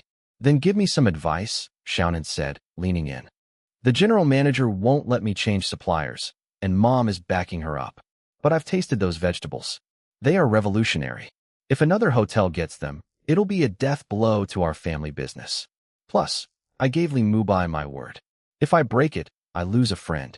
The old man nodded slowly. Integrity is everything, Xiaonan. Your mother thinks you're young and being scammed, but she forgets I'm here to watch over you. I have an idea, but you have to promise me one thing. Don't tell a soul. Not your grandmother, not your parents. I promise, Xiaonan said eagerly. If anyone asks, I'll say it was my idea. Good, Grandpa Wang said, pointing across the street. Look at the Yashuan Hotel right across from our Tianyuan Hotel. It's a 4-star place, but it's failing. They're looking for a buyer. If you take it over, you won't be a subordinate. You'll be the boss. You'll have all the power to use Li Mubai's produce however you want. And if those vegetables are as good as you say, Tianyuan Hotel will be the one struggling soon enough. Xiaonan's eyes lit up. Grandpa, you're a genius. But I only have 5 million yuan in my account. I can't afford a whole hotel. I have 10 million I can give you, the old man offered. If you don't do a full renovation and just start operating, you'll need about 20 million for the transfer fee and rent. Add another 10 million for working capital. 30 million should do it. 30 million? I'm still short by half, Xiaonan groaned. Where do I get that kind of money? You could ask your mother. No way. She doesn't trust me. I want to prove her wrong without her help. Grandpa Wang smiled. Spoken like a man. Well, you can mortgage the property once you have it, or ask your aunts. But wait. I'll call old Chen. He definitely has 5 million to spare. Is that okay? Xiaonan asked. He won't take interest. Should I give him shares? What's not okay? Grandpa Chen's voice boomed as he walked into the room. Speak of the devil. Grandpa Wang explained the situation. Chen didn't hesitate for a second. I don't have as much as your grandfather, but I have 5 million. I don't want interest. Just let me eat there for free. I haven't tasted Li Mubai's vegetables, but I've seen his medical skills. A man like that doesn't produce garbage. Xiaonan was beaming. Free meals. I'll have food delivered to both of you every single day. A star in the catering industry is about to be born, Grandpa Chen laughed. I wonder what your mother's face will look like then. Grandpa Wang offered to go with him to negotiate, but Xiaonan refused. He needed to do this himself. He was a hotel management graduate, after all. He knew the business. The negotiations went smoother than expected. He secured the transfer for 8 million and the rent for 10. As soon as the contract was signed, he called a staff meeting. He kept everyone on board but announced a major change. The new supplier was Li Mubai. He even gave everyone a 10% raise to boost morale. Then he called me. Mubai, get everything ready. I'm coming with trucks to pick up the produce right now. I was caught off guard. I had to move fast. I called my family and neighbors to help with the harvest. Huang Xia heard about it and volunteered to help too. When they reached the orchard, everyone stopped dead in their tracks. The bayberries were the size of ping-pong balls. The peaches were as big as grapefruits. My family and Xia knew I had a secret method, but the neighbors just stared, thinking their eyes were playing tricks on them. Then they saw the watermelon patch. The fruits were monstrous. We weighed the largest one. It was 50 pounds. When Xiaonan arrived with his team, he was stunned. He didn't even wash a bayberry before popping it into his mouth. The flavor exploded. He looked at me, his eyes filled with absolute certainty. I'll take it all, he said. Every vegetable, every fruit. 80 yuan per pound. Xiaonan pulled out a contract and handed it to me. When I saw the header, my jaw dropped. It wasn't the Tianyuan Hotel, it was the Yashuan Grand Hotel. I looked at him, confused, and asked what was going on. Xiaonan didn't hold back. He told me everything. How the Tianyuan Hotel had refused to buy my produce, and how he had responded by simply buying out their rival, the Yashuan Grand Hotel, instead. I was deeply moved. I had only known this guy for a short time, but he was incredibly loyal. He had bought an entire hotel just to support me. Brother, don't get emotional, Xiaonan said, waving it off. I did it because I believe your produce has a future. Plus, I have to prove a point to my mother. I nodded, feeling a new sense of responsibility. Since you're building your own brand, I suggest changing the name. Yashuan is associated with a failing business. We need a fresh start. Xiaonan scratched his head. Naming things gives me a massive headache. Why don't you do it, brotherly? I thought for a moment. How about Tianweishan? There is always a higher heaven, and always someone better. It sounds powerful. Tianweishan Grand Hotel, Xiaonan repeated, his eyes brightening. It's bold. I love it. Let's go with that. To celebrate, I grabbed one of the massive watermelons and sliced it open for everyone. The taste was incredible. Everyone couldn't stop praising it. They had never tasted anything so sweet and refreshing. I opened another one immediately. 2 watermelons, weighing 80 pounds each, were worth over 6,000 yuan. The villagers were stunned by the sheer value of what we were eating. They couldn't understand why my watermelons were worth a fortune while theirs only fetched a few cents. Huang Xia was beaming. She was happy that I hadn't lied to her, and even happier to see me succeeding. Xiaonan tried to hand me an advance, but I pushed it back. You're just starting out. You need capital. Don't worry about me. I have enough for now. I truly valued this friendship. Xiaonan had placed absolute trust in me in such a short time. Brotherly, I've invested so much already. A little more won't hurt, Xiaonan insisted. Don't you need to lease more land? If we want to go big, this amount of produce won't be nearly enough. He was right. I told him I had already secured 10 acres. Then, I decided to ask for a favor. Xiaonan, can you do something for me? This is my childhood friend and neighbor, Huang Xia. She's a junior majoring in economics and management at a top university. She needs an internship for the next semester. Can you find a spot for her? Xia stepped forward gracefully and reached out her hand. Hello, Chairman Wang. It's a pleasure. Mubai was just telling me about you. Xiaonan grinned and shook her hand. Is this my sister-in-law? Childhood sweethearts, huh? Don't call me Chairman. Just call me Xiaonan, like brotherly does. You're more than welcome at my hotel. Xia's face turned bright red at the sister-in-law comment, though she looked secretly pleased. Don't talk nonsense, I corrected him quickly. Xia and I are just best friends. Anyway, are you planning a grand opening ceremony? I'll skip the ceremony, Xiaonan said, getting back to business. I'll have my staff contact our old VIP clients. We'll use your produce as the main attraction to bring them back. Word of mouth will do the rest. I liked his thinking. It was cost-effective and targeted. Good. Don't rush it. We need to be steady. I know, brotherly. Also, have you thought about raising livestock? Once the fruits and vegetables take off, we should expand into meat. He checked his phone. I just transferred 125,000 yuan for the produce, plus that extra 500,000. You should buy a car. It'll make getting around easier. I told you not to send that extra 500,000. I protested. You need the cash flow. Just buy a van or something for work. He laughed, heading toward his truck. Sister-in-law, you can start whenever you're ready. Stop it. You're ruining her reputation, I shouted after him. If you're busy, get going. The truth was, I had been hurt too deeply by my ex-girlfriend. I wasn't ready for a new relationship. I was afraid of getting hurt again, and even more afraid of hurting someone else. When CS saw me shoot down Xiaonan's jokes for the second time, her expression dimmed. She looked genuinely disappointed. What's wrong? I asked as Xiaonan drove off. You got an internship. Why the long face? Humph. None of your business, she snapped. Is it that time of the month? I joked. Who are you talking about? Shut up, she yelled. Hey, watch the attitude. A pretty girl shouldn't use such foul language. Who do you think you are to tell me what to do? She challenged. I'm like your big brother, I said. Brother my foot. You're barely a year older than me. She waved me off, frustrated. I'm going home. I'll think about the internship after summer break. As she walked away, my sister, Li Jiechi, leaned in. Brother, I think Sister Xia likes you. You're just a kid. What do you know about liking people? I teased. Don't go falling in love too early. You have to be careful with people's character. I'm talking about you and Xia. Why are you lecturing me? I'm teaching you, I said seriously. I don't want you to end up like me, with a wound that's hard to heal. Jiechi looked at me sadly. Is it because your ex hurt you that much? You can't accept anyone else. Maybe, I sighed. Let things happen naturally. Right now, I just want to build this business so you and Mom can have a good life. Brother, you're the best, Jiechi said, hugging my arm. You crazy girl, it's too hot for this.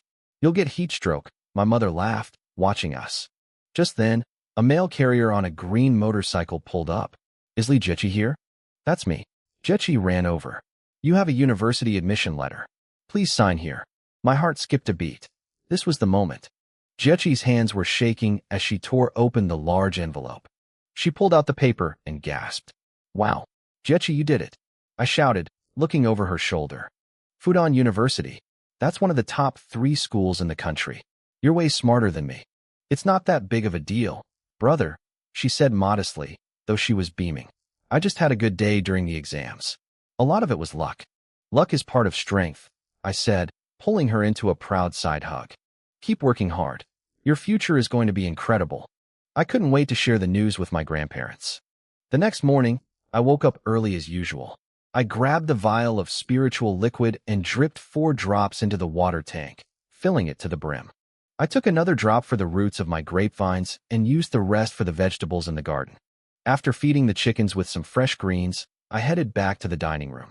My parents were already up. I looked at them, feeling a lump in my throat. Dad, Mom, I said, for the past year, you've worried yourselves sick over me. You've endured so many cold stares and insults because of my mistakes. Thank you for everything. My mother, Chinyali, frowned at me. Mubai, what are you talking about? We're your parents. If we don't help you, who will? My father, Li Binghui, sighed. It's normal to get mocked when you're down. Don't dwell on it. Things are different now, I said, smiling. Jechi got into a great school. Our vegetables and fruits are selling for record prices. I want to throw a feast in Jechi's name. We should invite the whole village and all our relatives. My father thought about it for a moment. Where would we host it? How many tables are we talking about? I was thinking we could do it at Wang Xiaonan's hotel, I explained. He just took over the place. It would help him build some momentum and show off his new business. There are about 220 households in the village. If one person comes from each house, plus our relatives, 30 tables should be enough. And we won't accept any gift money. But that's a 4-star hotel, my father said, worried. How much will that cost? Xiaonan won't overcharge me. Probably around 2,000 per table. 60,000 total. Call him first, my father insisted. If it's too expensive, we'll find another way. I pulled out my phone and dialed Wang Xiaonan's number immediately. Brotherly, he answered, sounding energized. Why so early? What's up? Xiaonan, my sister's university admission letter arrived yesterday. I want to host a banquet at your hotel. That's amazing. Which school? Don't worry about the bill. It's on me, Xiaonan said without a second thought. Fudan University, I replied. And no, I'm paying. I need 30 tables. We don't need my special vegetables for this. Just high-quality meat dishes. A bottle of wine per table and a crate of beer. Just give me a fair discount. Also, do you have a shuttle bus to pick everyone up? Fudan? Wow. Congrats to her. Xiaonan whistled. For that setup, it'll be about 1,000 per table. And I definitely have a bus. No problem at all.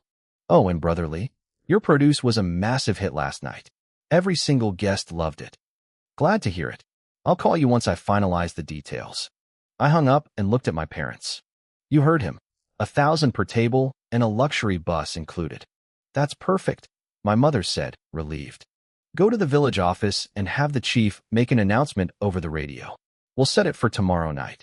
After breakfast, I grabbed a basket of fruit and walked over to Huang Xie's house. Her father, Huang Wenzhong, was still home. Uncle Huang, I brought some fruit from my garden. Try some. Xie already told me about these, he said, smiling. You're impressive, Mubai, to grow something this delicious. But you didn't come here just to give me fruit, did you? I laughed. Nothing gets past you. My sister got into university. I'm hosting a dinner for the village tomorrow. Could you announce it on the radio? 1 person per household. Which school? And where? That's going to cost a fortune. Fudan University.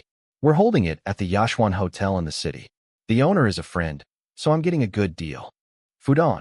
Huang Xie chimed in, her eyes lighting up. That's incredible. We definitely have to celebrate. Her father looked skeptical. A 4-star hotel? Isn't that a bit much for villagers? Why not just do it here at home? My friend just bought the place, I explained. I want to support him. Besides, we're business partners. I can just deduct the cost from the produce I sell him.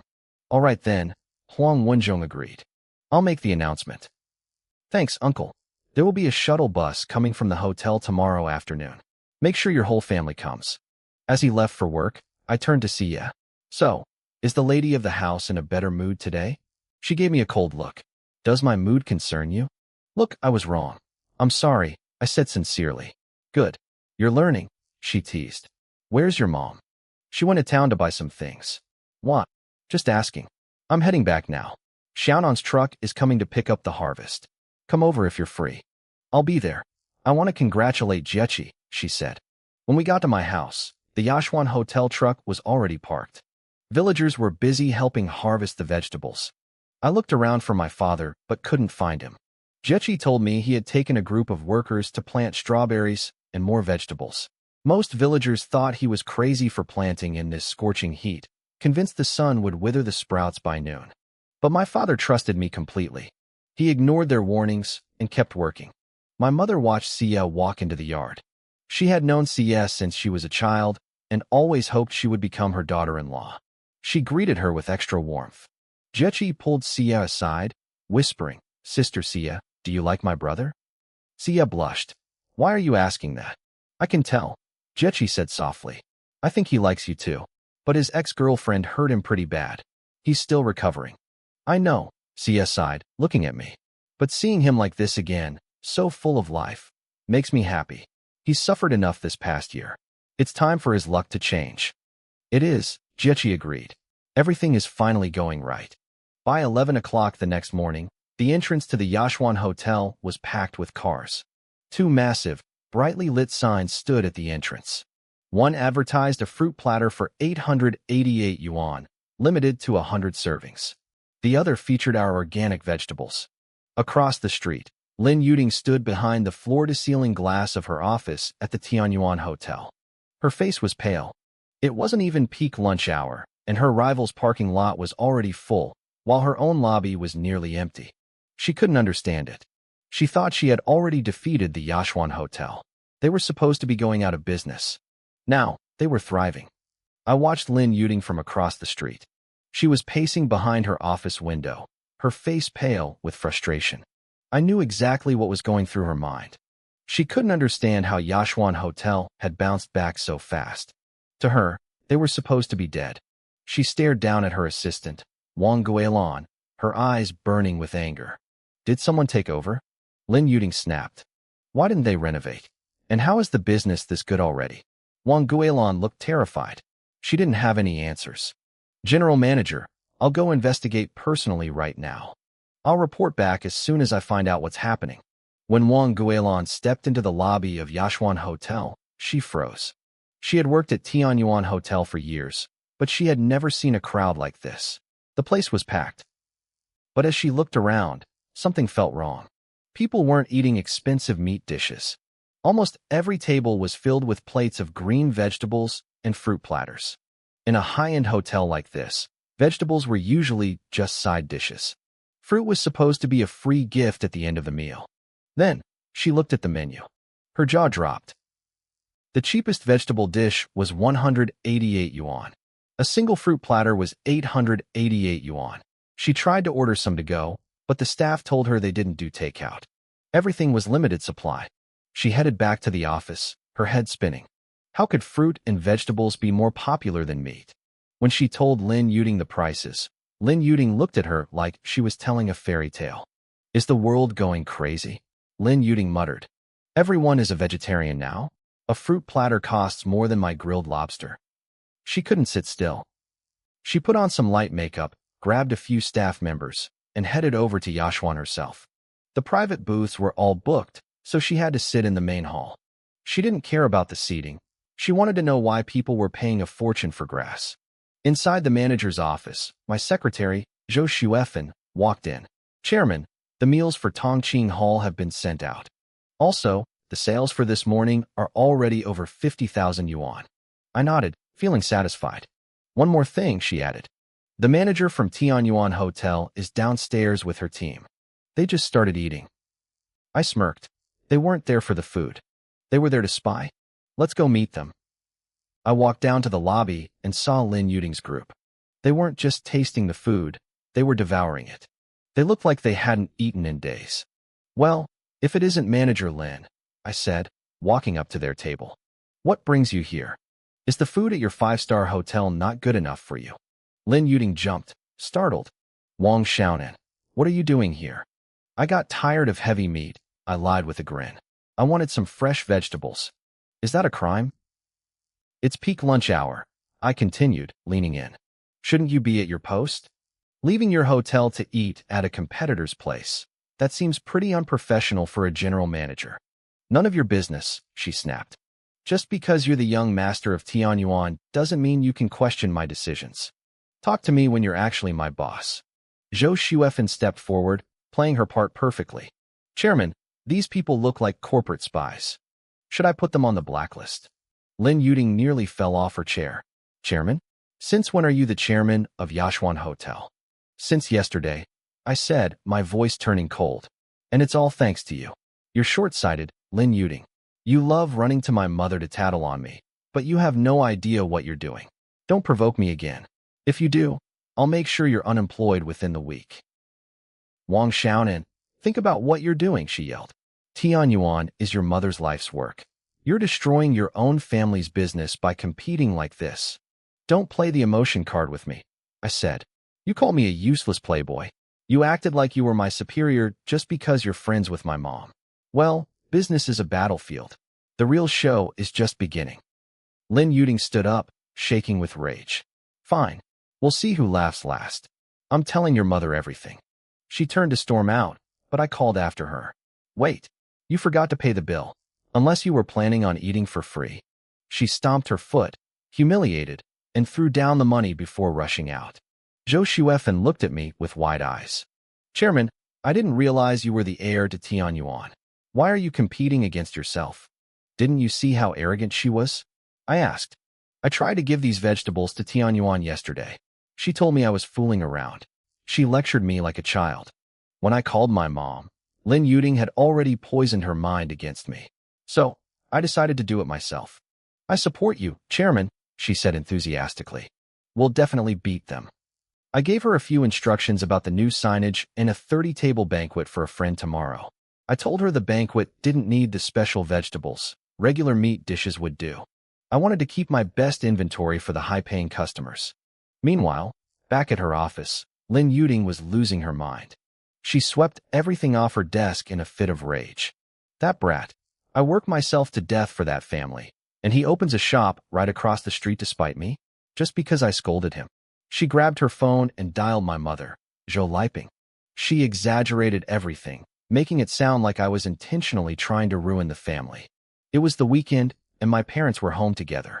My mother had always wanted me to end up with Lin Yuding, so hearing this news hit her hard. What's wrong? My father, Wang Jianhua, asked as he saw her face. My mother explained the situation, fuming. My father actually chuckled. The boy has a spine. He's just like you, stubborn and strong-willed. You think this is funny? She snapped. I'm just saying, he replied calmly. You and Lin Yuding always try to pressure him with your authority. Maybe he's finally had enough. My father, Wang Jianhua, didn't stop there. He looked my mother in the eyes and told her the hard truth. He pointed out that she hadn't even listened to my explanation before deciding I was wrong. He asked her if she ever wondered why my new hotel, Yashuan, was so successful right out of the gate. Why were my fruits and vegetables so expensive, yet selling out instantly? When he wanted to change the suppliers for Tianyuan Hotel, did any of you listen? He asked. You're a great boss, but are you a good mother? Do you even know what your son wants? He knew her plan was to force Lin Yuding on me as a wife and successor. He told her straight out that I'd never accept it. By trusting an outsider over her own flesh and blood, she had broken my heart. My mother, Zhou Liping, started to panic. She looked lost. She asked if she should apologize, but my father told her it was too late for that. He told her to let me be free to live and love how I chose. I had opened this hotel without a single cent of her money just to prove I could do it alone. He warned her that if she kept interfering, our relationship would only get worse. He promised to talk to me himself. Thank you, she whispered. I really haven't been a good mother. I've been too bossy. My father just nodded and told her to reflect on that. He walked out to the balcony and called my grandfather, Wang Yizhen. Is this about Xiaonan? Grandpa asked as soon as he picked up. My father tried to flatter him, but Grandpa wasn't having it. He told my father that while he was a good official and my mother was a good businesswoman, they both failed at parenting. He said if he and Grandma hadn't raised me, who knows how I would have turned out. Then my father asked if Grandpa knew about my new hotel. Of course I know, Grandpa barked. I gave him my life savings to support him. You two don't care about him at all. You don't listen. Is that how parents act? My father apologized, blaming his busy job and my mother's bossy attitude. Grandpa told him to change. He said I was doing great and that Yashuan had lines out the door on its first day. Then he dropped a warning.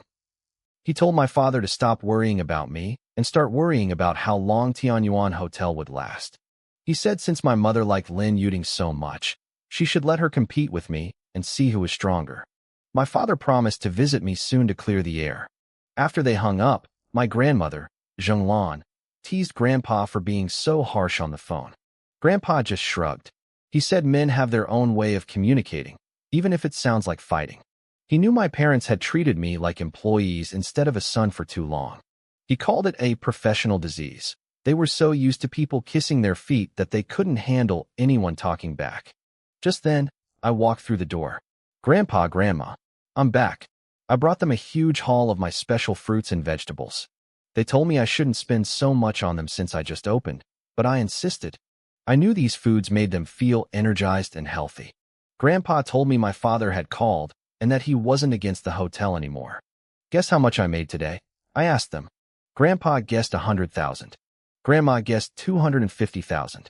When I told them I cleared even more than that, and with empty VIP rooms, they were shocked.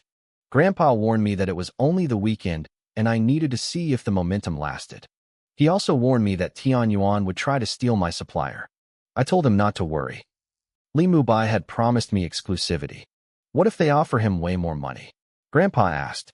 I reminded him of the 9-section orchid incident. Li Mubai wasn't the type to be bought. Still, Grandpa told me to be careful. He said a desperate woman is more dangerous than any man. He was right to be worried. Over at Tianyuan, Lin Yuding was already plotting. Her scouts had seen 2 trucks leaving Yashuan every morning to pick up goods. She decided to follow them personally the next day. The next morning, Lin Yuding, her assistant Wang Guilin, and a driver followed my trucks in her BMW. But when they reached the entrance of Wuyuan village, the road turned into a nightmare.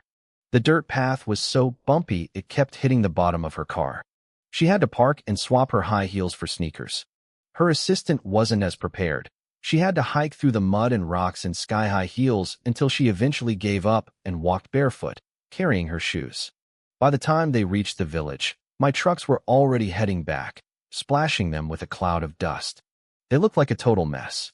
They finally found Li Mubai's house. He was out in the dirt, planting seeds with his sister, Li Jiechi, and Huang Xia. Is this Li Mubai's house? Lin Yuding asked, trying to sound polite. Li Jiechi told her it was. Lin Yuding introduced herself as the general manager of Tianyuan Hotel. When Li Mubai stood up, covered in mud from the fields, Lin Yuding couldn't hide the look of disgust on her face. She was used to suppliers who wore suits and delivered to her door. You're the one supplying Yashuan Hotel? She asked, her voice cold. I have a few things to say to you. I didn't waste any time with pleasantries. I looked Lin Yuding straight in the eye and told her I wasn't interested. She didn't take it well.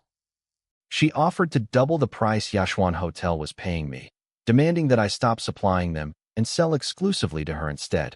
I'm sorry, I said flatly. I'm not selling. She looked stunned. Why? Is the money not enough? Money isn't everything, I replied.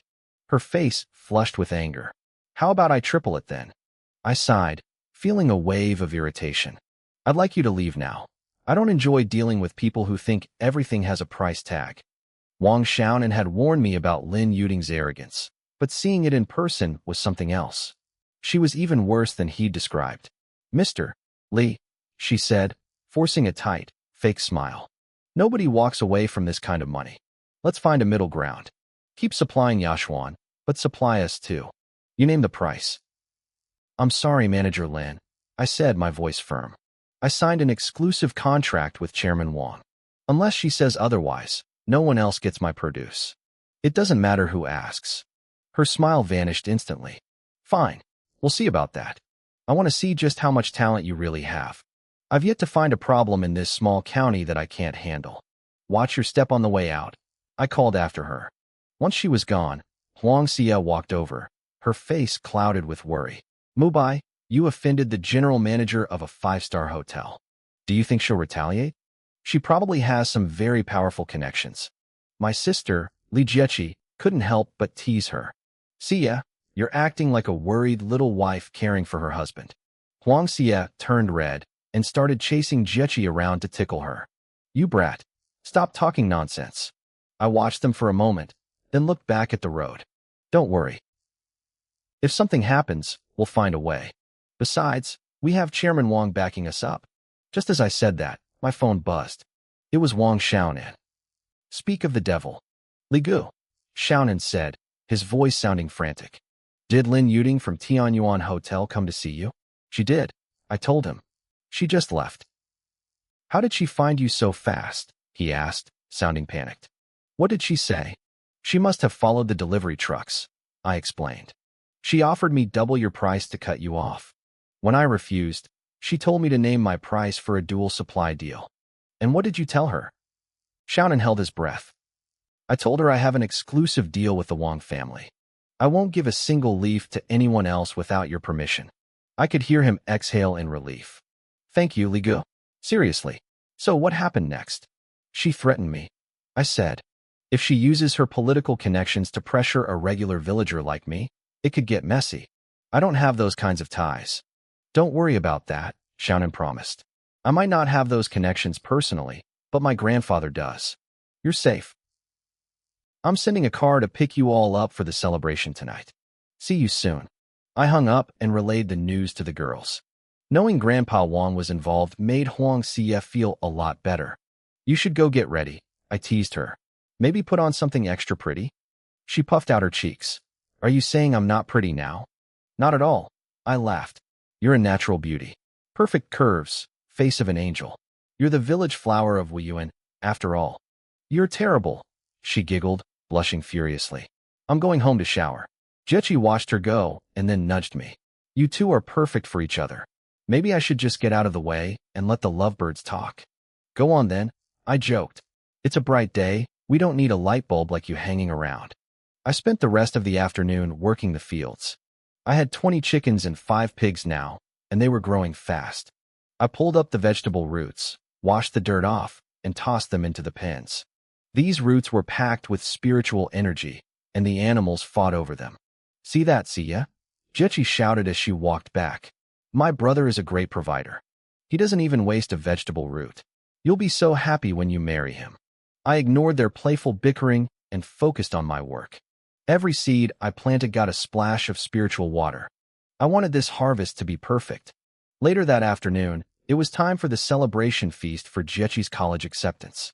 I tried to convince my grandparents to come, but they preferred the quiet of the village and didn't want to cause a fuss at a fancy hotel. By 5 o'clock, the Yashuan Hotel's shuttle buses arrived. 4 big buses pulled into the village, filling up the empty clearing. I called Huang Wenzhong and asked him to announce it over the village loudspeaker. The village was buzzing. People couldn't believe how much I'd changed. One moment, I was the cripple who wasted money on a degree, and the next, I was hosting a feast at a 4-star hotel. Not everyone was happy, though. My uncle, Chun Mingue, was caught in a heated argument with his wife, Zhou Chunu. She was a stingy woman who had tried to collect a debt from my mother when we were at our lowest. How much should we give as a gift? Chun Mingue asked her. Mubai is hosting this at a 4-star hotel. We can't look cheap. Just give 500 yuan, his wife snapped, handing him a red envelope. That's more than enough for a cripple who got lucky. Chun Mingue sighed but didn't argue. He was too weak to stand up to her, even though my mother, his own sister, had practically raised him. While the villagers gossiped, Wang Xiaonan arrived in his off-road vehicle. He took one look at my mud-covered clothes and shoved me toward the river to get cleaned up. I stripped down to my shorts and jumped into the water. A group of village women were nearby washing rice, and they didn't hold back their comments, whistling and teasing me as I scrubbed the dirt off my skin. I just laughed it off. Tonight was about Jechi, and nothing, not even Lin Yuding, was going to ruin it. My comment made the village women turn red with laughter. I scrambled out of the river and ran home to change into clean clothes. When I stepped outside, I saw my father, Li Binghui, washing his hair. Dad, are you and Mom going with Xiaonan in his car, or taking the bus with everyone else? I asked.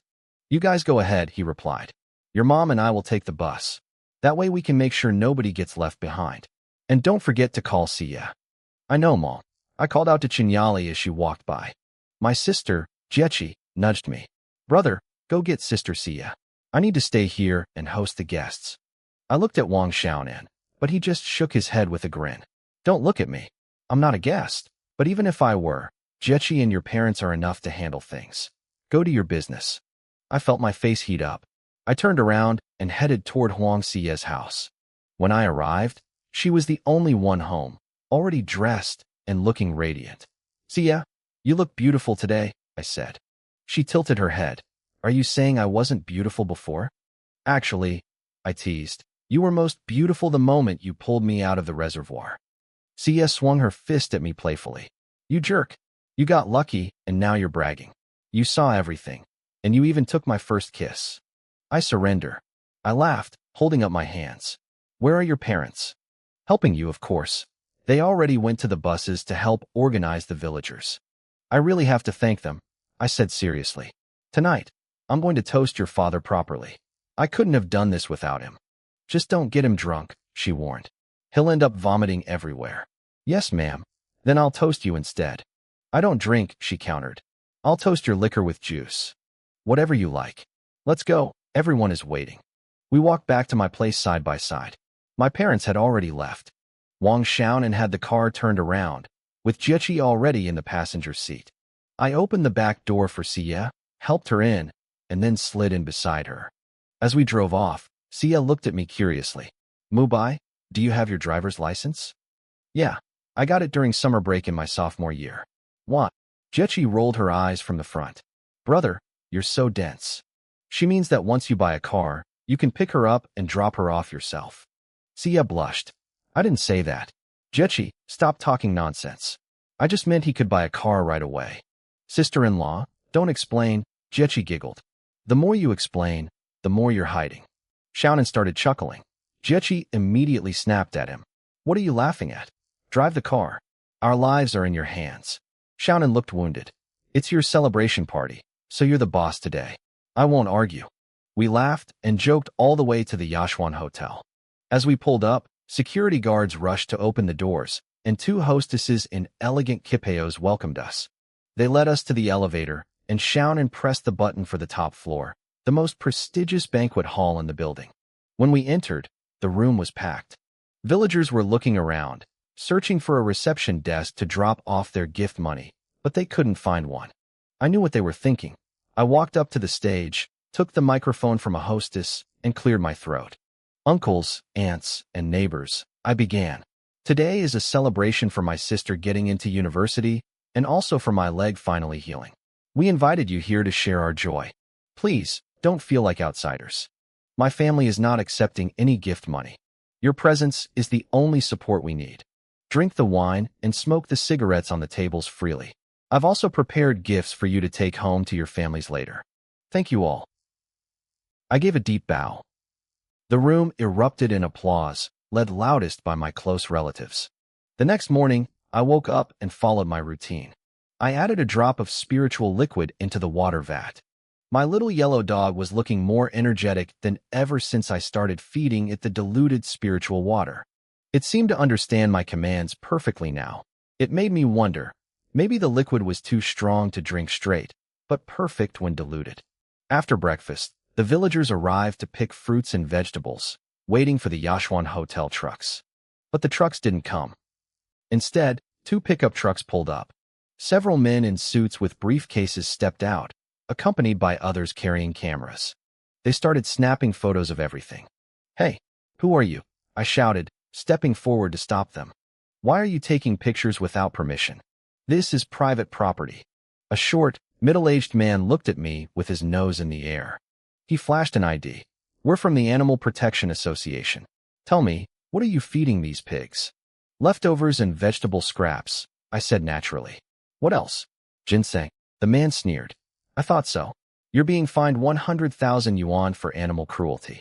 Here is the ticket. You have 1 month to pay at this address, or there will be late fees. He handed me a pre-written slip. I looked at the amount. This was a setup. Lin Yuding, the manager of Tianyuan Hotel, was finally making her move. I tucked the fine in my room and tried to ignore it. But the next day, 2 more trucks arrived. Different people, same routine. Let me guess. I said before they could even speak. You want to know what I feed the pigs? I feed them wild ginseng, lingji mushrooms, and deer antlers every day. I give them massages and sing to them. The lead man didn't blink. I'm sorry, sir. We are from the Human Rights Protection Association. No human eats better than your pigs or receives such treatment. This is a direct insult to human rights. You have 2 choices. I sue you and you go to jail, or you pay a fine of 100,000 yuan. He handed me another ticket. I was stunned. I've never even heard of your organization. We are internationally certified, he snapped. Pay within a month. I took the ticket, suppressed my anger, and watched them leave. Mobai, what do we do? Sia asked, her voice trembling. 100,000 a day? We'll go broke. We should call Xiaonan and ask his grandfather for help. No, I said, my voice cold. I'll wait and see what happens tomorrow. If they push me too far, I'll make them end up just like Lei Tianshui. Sia looked at me, confused. What did you do to Lei Tianshui? Him? I said lightly. The day he came to threaten my sister with that debt, we had a little conflict. I just pressed a certain pressure point on his body. He's not much of a man anymore, I said, a cold smile playing on my lips. Sia's face turned bright red instantly. You're so wicked. How could you do something so low? My sister, Jechi, looked between us with wide, curious eyes. Sister Sia, what does not much of a man mean? Sia started stammering, her face flushing even deeper. Well, how am I supposed to explain this? Don't put her on the spot. I laughed, glancing at Jechi. Think of it like the eunuchs who used to serve the emperors in the old days. Jechi's face turned crimson in a second. Brother, you really are bad. You better not do that to those officials. That's against the law. I know, I said, my expression turning serious. I won't resort to that unless I'm absolutely forced to. Don't worry. Good, she whispered. It's better that way. By the third morning, things finally started looking up for me personally. My Wuji cultivation technique finally broke through to the first level. The purple jade gourd had doubled in size, and the spirit liquid inside had grown from 5 drops to 10. It should have been a day for celebration, but the trouble I expected arrived right on schedule. Just as we finished breakfast, an off-road vehicle and 2 pickup trucks pulled up to my front gate.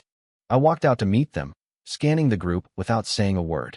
They ignored me too, immediately pulling out cameras and snapping photos of everything. Tell me, comrade, an older man said, stepping forward. What exactly are you feeding these animals? I didn't fall for his trap.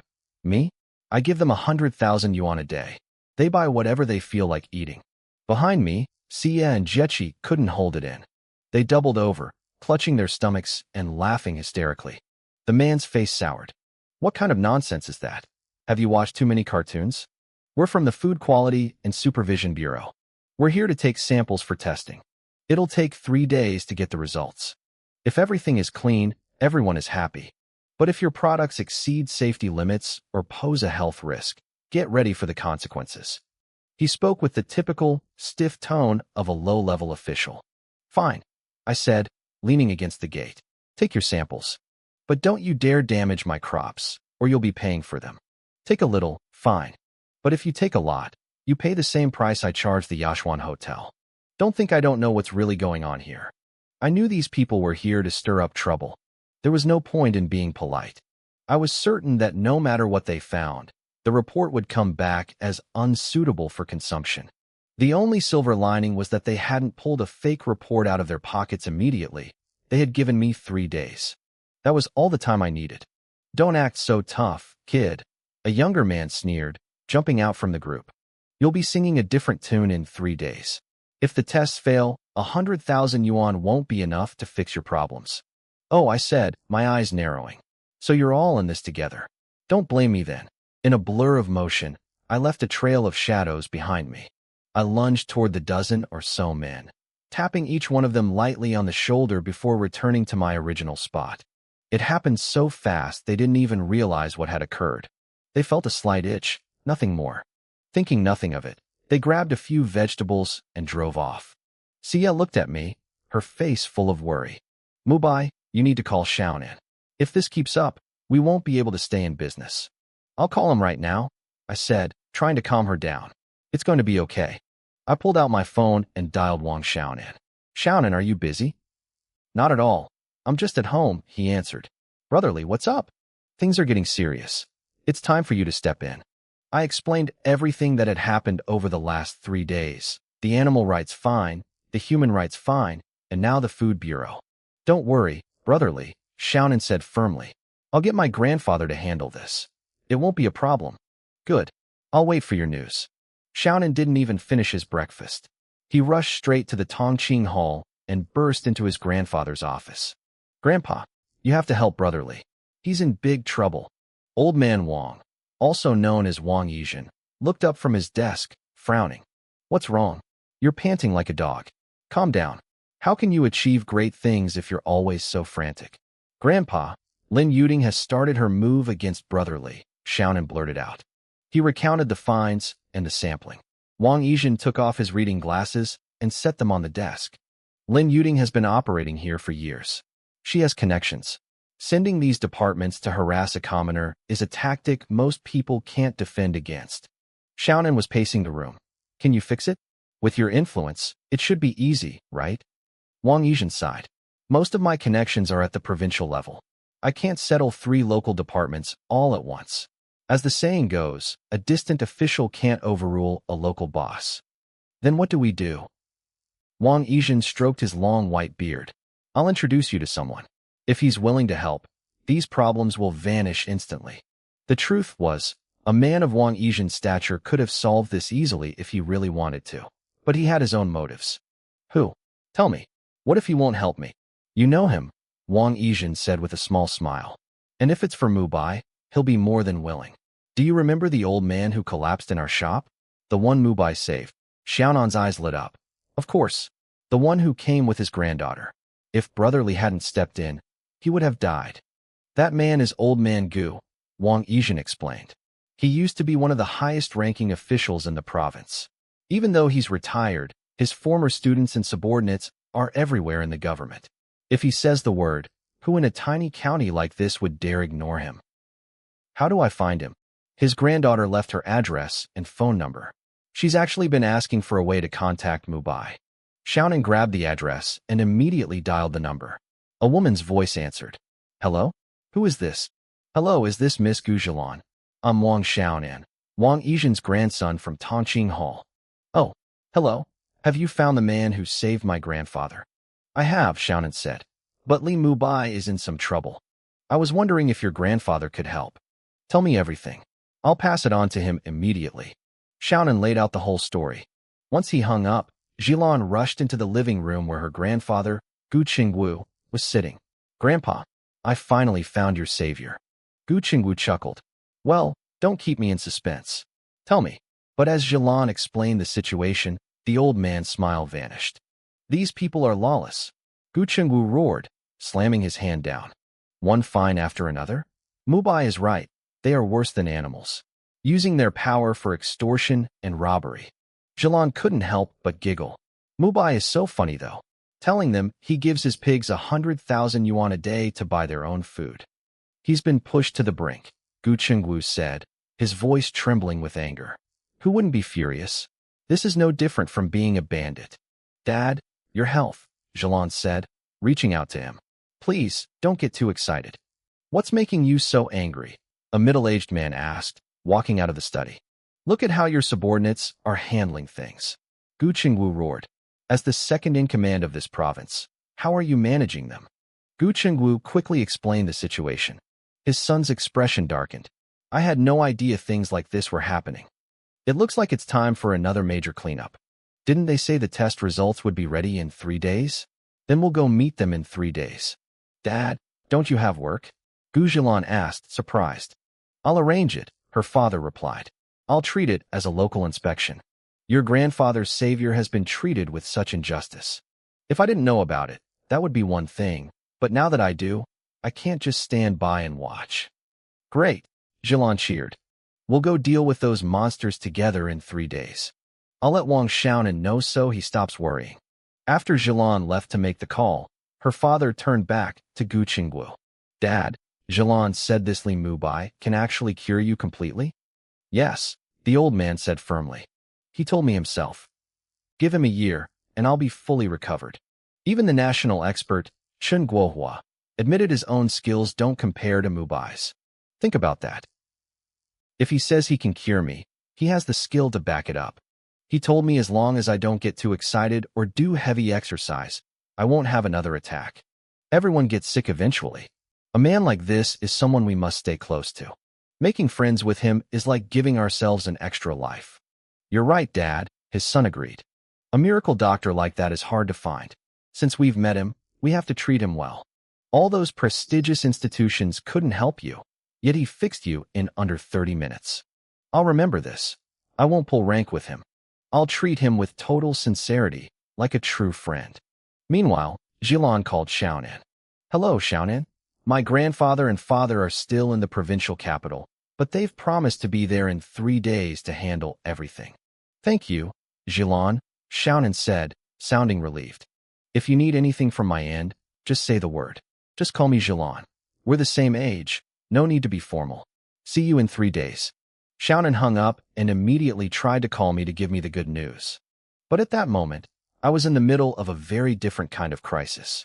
I barely listened to him, muttered a few words, and hung up. I was busy treating Chen Yujiao. She was one of the most beautiful women in Wuyuan village, but her life had been a tragedy. Her family had basically sold her off to Zhou Fuguei for a huge dowry to pay for her brother's wedding. They barely knew each other, and on their wedding night, Zhou Fuguei had a heart attack and died. The village labeled her a jinx. Her in-laws kicked her out, and her own parents ignored her. She had been living alone for 3 years. Despite the gossip, she had always been kind to me. When I became a cripple, she was one of the only people, besides my family and Huang Xia, who still cared. Mubai, she said, her voice soft and magnetic. What's wrong with me? It's just the heat, Yujiao, I said, trying to stay professional. You have a bit of heat stroke. It's nothing serious. But my stomach feels weird, and my chest hurts, she murmured. She rubbed her chest and stomach, looking distressed. It was summer, and she was wearing a thin short-sleeved shirt. I felt my face heating up. I was a total amateur when it came to women. I'd dated my ex for 3 years, and we'd barely even held hands. Seeing Yujiao like this made my heart race. How about I give you some acupuncture? I suggested quickly. It'll make you feel better. With what? Does it hurt? She asked, looking worried. Please be gentle. Just silver needles, I said, pulling out my kit. I promise it won't hurt at all. Okay, should I lie on the bed? Do I need to take my clothes off? I'm all sweaty. Maybe I should shower first. Her face turned bright red, and her voice dropped to a whisper. No, this is fine. I blurted out. If I didn't stop her now, I didn't know where this would go. Okay, she said, watching me. Mubai, are you nervous? Are you afraid I'm a jinx? Then I'll give you bad luck. Of course not, I said, focusing on my needles. I'm a college student. I believe in science, not superstitions. Don't think like that. Then why is your face so red? It's just hot in here, I lied. Then why are you breathing so hard? You're a grown man. Are you still a virgin? Before she could finish that thought, I tapped a needle into one of her pressure points. Mubai, you should have warned me, she gasped, clutching her chest. The movement didn't help my concentration at all. It's more effective this way, I said, my throat dry. Just a few more, and you'll be fine. Mubai, she said after a moment. You didn't answer my question. I tried to change the subject. Yujiao, living alone is hard. Why don't you remarry? Who would marry a jinx? She sighed. You're only 28. You can't spend your whole life alone. Since your family isn't helping, why don't you come work for me? I only finished high school, she said. What could I do for you? You can manage my warehouse. As my business grows, I'm going to need a lot of help. Mubai, if you need me, I'll work for free, she said, her eyes tearing up. You're the only one who truly cares about me. Don't be sad, I told her. Things are going to get better. I'll start you at 5,000 yuan a month. We'll raise it later. That's too much, she cried. 3,000 is plenty. Don't give me special treatment. It's not special treatment. My workers get a daily rate that adds up to 4,500. You're my sister-in-law. 5,000 is fair. She finally smiled, looking truly happy for the first time in years. It wasn't about the money. It was the fact that someone finally saw her as a person instead of a curse. For years, she'd lived in silence, with no one to talk to and creeps occasionally lurking around her house at night. Knowing she had a place with me changed everything. I knew my strength scared the creeps away, but that wasn't enough. For 3 years, my sister-in-law, Chen Yujiao, had lived like a walking corpse. I looked her in the eyes, trying to ground her. Life is what you make of it, Yujiao. Don't worry about the nonsense people say. I reminded her of my own past. Think back to when my leg was broken. How many people looked down on me then? They called me Iron Crutchley, but what could I do? Tongues belong to other people. I couldn't exactly sew their mouths shut. I gave her a small smile. Look at them now. I slapped their faces with my success. Do you know why I invited the whole village to a feast at a grand hotel? To prove yourself, she whispered. To show the people who mocked you that you made it. That's part of it, I admitted. But I also wanted to show everyone that I settle my debts. If you're good to me, I'll repay you tenfold. If you're my enemy, I'll deal with you just as clearly. I like that, she said, her voice growing stronger. It's like those heroes on TV. Exactly. Work hard, and once you're strong enough, no one will dare look down on you. People bully the weak, just like riders pick the gentlest horse. You have to be strong. If you don't value yourself, who else will? Life isn't always smooth, but as long as you persist, you can overcome anything. Thank you, Mubai, she said, finally sounding like herself again. It's good to have a brother like you. Whoever marries you will be very lucky. I smiled, relieved she was feeling better. It's only right. You looked after me when my leg was broken. Now, stand up and tell me if you feel any discomfort. She moved around, her eyes widening. Nothing. I feel great. You're amazing, Mubai. You're like a miracle doctor. If I ever get sick again, I'm coming straight to you. Deal, I said, packing up my silver needles. My phone buzzed in my pocket before I could say another word. I answered it, and Huang Xia's panicked voice came through the line. Mubai, I think I was bitten by a snake. My heart dropped. Xia, tell me exactly where you are. The reservoir, she gasped. Where you always go fishing. Stay calm. Don't move. I'm coming right now. I turned to Chen Yujiao, already moving toward the door. Xia was bitten by a venomous snake. I have to go save her. Be careful, she called out, but I was already a blur, sprinting toward the mountain. I reached the reservoir in record time. This was the spot where I used to fish every day, the same place where I had once fallen into the water. I found Xia lying on the ground, her phone tossed aside. She was already unconscious. I grabbed her hand immediately, channeling my spiritual energy into her body. A moment later, her eyes fluttered open. When she realized she was in my arms, she lunged forward and hugged me tight, sobbing. Mubai, I thought I'd never see you again. Is this a dream? Am I dead? Silly girl, I murmured, stroking her hair. You're fine. I came as soon as you called. Now, tell me where you were bitten. I need to get you home and suck out the venom. She froze. Her face went from pale to bright red. I think I'm okay now. You don't need to do that. Xia, stop playing around. If the venom reaches your heart, even a god couldn't save you. Where's the wound? She bit her lip, looking mortified. Apparently, she'd had an urgent need to relieve herself behind some bushes, and the snake had struck at the worst possible moment. Mubai, if you promise me one thing, I'll tell you. Otherwise, I'd rather die. Why are you being so dramatic? Fine. Whatever it is, I promise. 10 things, 100 things, just tell me. You have to be responsible for me, she whispered. You have to be my boyfriend. I let out a breath I didn't know I was holding. It would be my honor to be the boyfriend of a beauty like you. Now, for heaven's sake, where is it? I was bitten while I was peeing, she stammered, covering her face. Oh, so it was a pervert snake. I joked, trying to lighten the mood even as I felt the urgency. I'll give it a piece of my mind when I catch it. Now hold still. Her face was crimson as I got to work. I spent half an hour carefully extracting the venom, then used my silver needles to clear the remaining toxins from her system.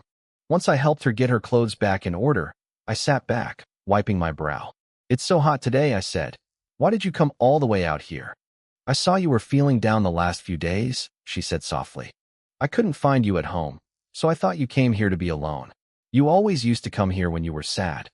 Thank you, Xia. It feels good to be cared for. I explained that I had been checking on Chen Yujiao and told her that Wang Xiaonan had already arranged for an expert to help with my recent business troubles. So don't worry about me anymore. She looked at me shyly. Mubai, what you promised just now, does it still count? I decided to tease her a little. What promise? I think the heat is making me forget things. She punched my shoulder with a tiny fist. Did you remember yet? Ow. Are you trying to murder your future husband? I rubbed my head, feigning agony. Serves you right for lying to me, she pouted, looking adorable. It's too hot here, I said, bending down. Come on, I'll carry you home. She hesitated. Is that okay? People will see us. You're my girlfriend now. What's wrong with a man carrying his woman? It's only natural. Who said I'm your wife?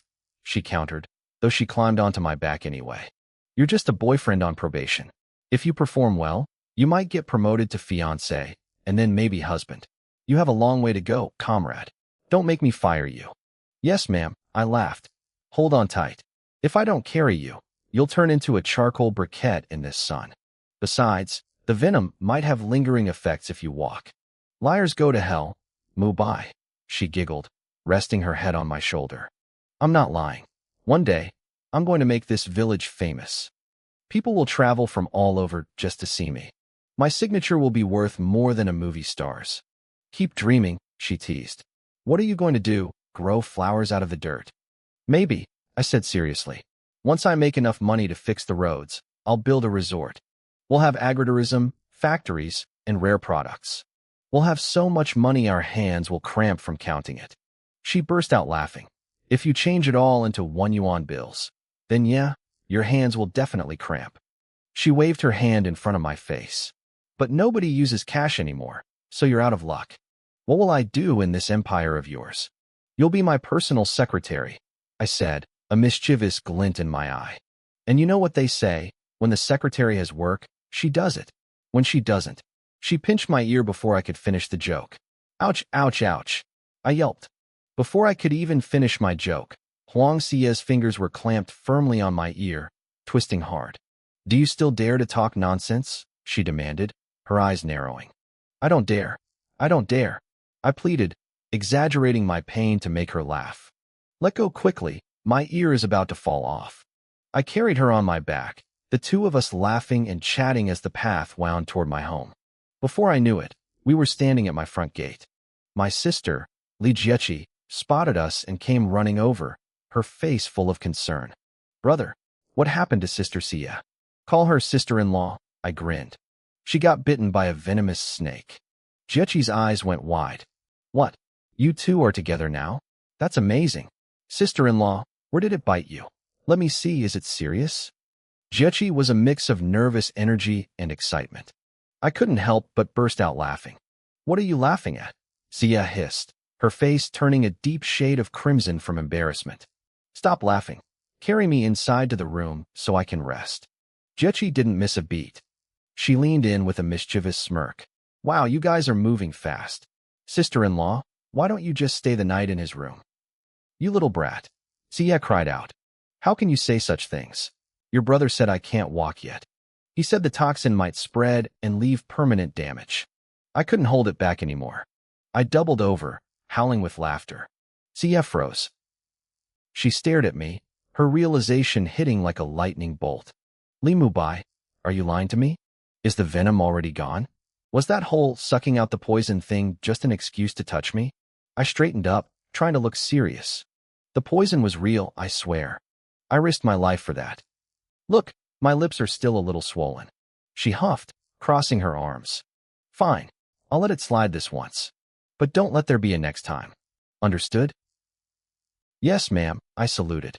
Xia stayed at my house until dusk.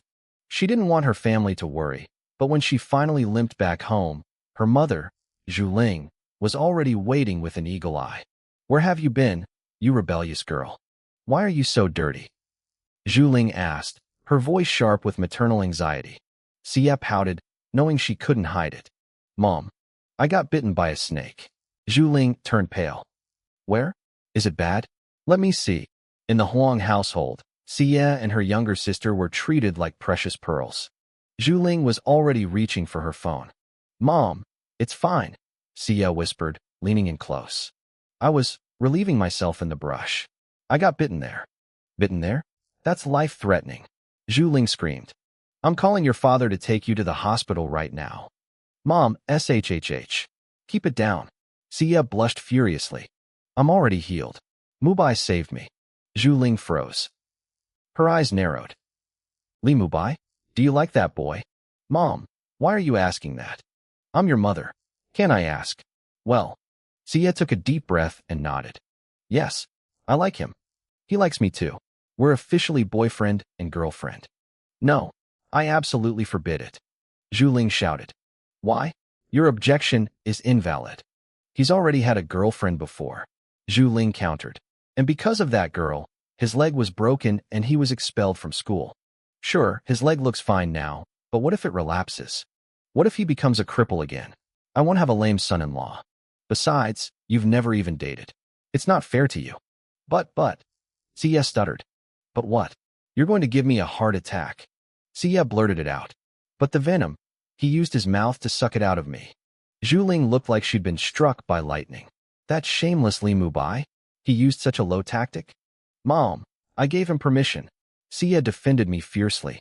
I like him, and he's not the same person he used to be. His medical skills are incredible. A few needles, and the poison was gone. Plus, the vegetables he's growing? He sells them to Yashuan Hotel for 80 yuan a pound. Even top university graduates aren't as successful as him. Just then, the gate creaked open. Huang Wenzhong, the village chief, walked in carrying his briefcase. What are you two shouting about? I could hear you from down the street. Ask your precious daughter what she's done. Zhuling snapped. Huang Wenzhong looked at Sia. What's going on? Sia lowered her head like a child who'd broken a vase. Dad, Mubai and I are together. To her surprise, a huge smile broke across his face. That's great news. Why do you look so upset? Huang Wenzhong. Zhuling yelled. Are you trying to spite me? Li Mubai was a cripple and a dropout. How is he worthy of our Sia? Women, Wenzhong sighed, shaking his head. Always looking at the surface. What does a diploma matter? Mubai put down 60,000 for the land lease, paid off 100,000 in debt, and treated the whole village to a meal at Yashuan that must have cost another 100,000. His character is solid, too. I offered him a lower land rate to help him out, and he refused because he didn't want me to get in trouble with the village council. He wants to lead the whole village to wealth. Can you find another man in Wuyuan with that kind of ambition? But. No more buts, Wenzhong said. Do you dare to make a bet with me? Zhuling crossed her arms. A bet on what? I bet Li Mubai will be a massive success. If I win, I make the decisions in this house from now on. If you win, you're the boss. Fine, Zhuling challenged. But what's the timeline? 1 year. 1 year is too long, she snapped. 6 months. Max. 6 months? You can't do anything in 6 months. Wenzhong argued. It takes 10 months just to have a baby. 6 months or no bet, she insisted. Wenzhong laughed. Fine. 6 months. I'll make you admit you were wrong. If I can't judge a man's potential better than you, I shouldn't be the village chief. Dad, I support you. Sia cheered. Zhuling huffed. Typical. The daughter always sides with the father. Weren't you a daughter once too? Wenzhong teased. That's different. Since I married you, I've spent my life worrying about this family. She turned and stomped toward the kitchen. I'm going to cook. I'm done talking to you two. Sia hugged her father. Thanks, Dad. Don't thank me, he said warmly. If you believe in him, hold on tight. Mubai being a cripple for a year wasn't a bad thing. It made him mature. He's steadier now, more decisive. He has real power in his actions. Sia's smile faded slightly. I'll cherish him, Dad. But he's in trouble. He refused to work with Tianyuan Hotel, and their manager, Lin Yuding, is using her connections to harass him. For 3 days straight, different government departments have been coming to the farm to make trouble. Wenzhong's expression turned serious. If Mubai can't handle a hurdle like this, then his potential is limited. If he fails, I tell you to leave him before you get hurt. No, Sia said without hesitation. I won't leave him. I believe he can solve this. I'm going to stay by his side. Wenzhong beamed. That's my daughter. True feelings are shown in times of trouble. Only a love that doesn't retreat can be called real. I know what to do now, Sia said. Mubai mentioned that in 3 days, a big figure is coming to help settle everything.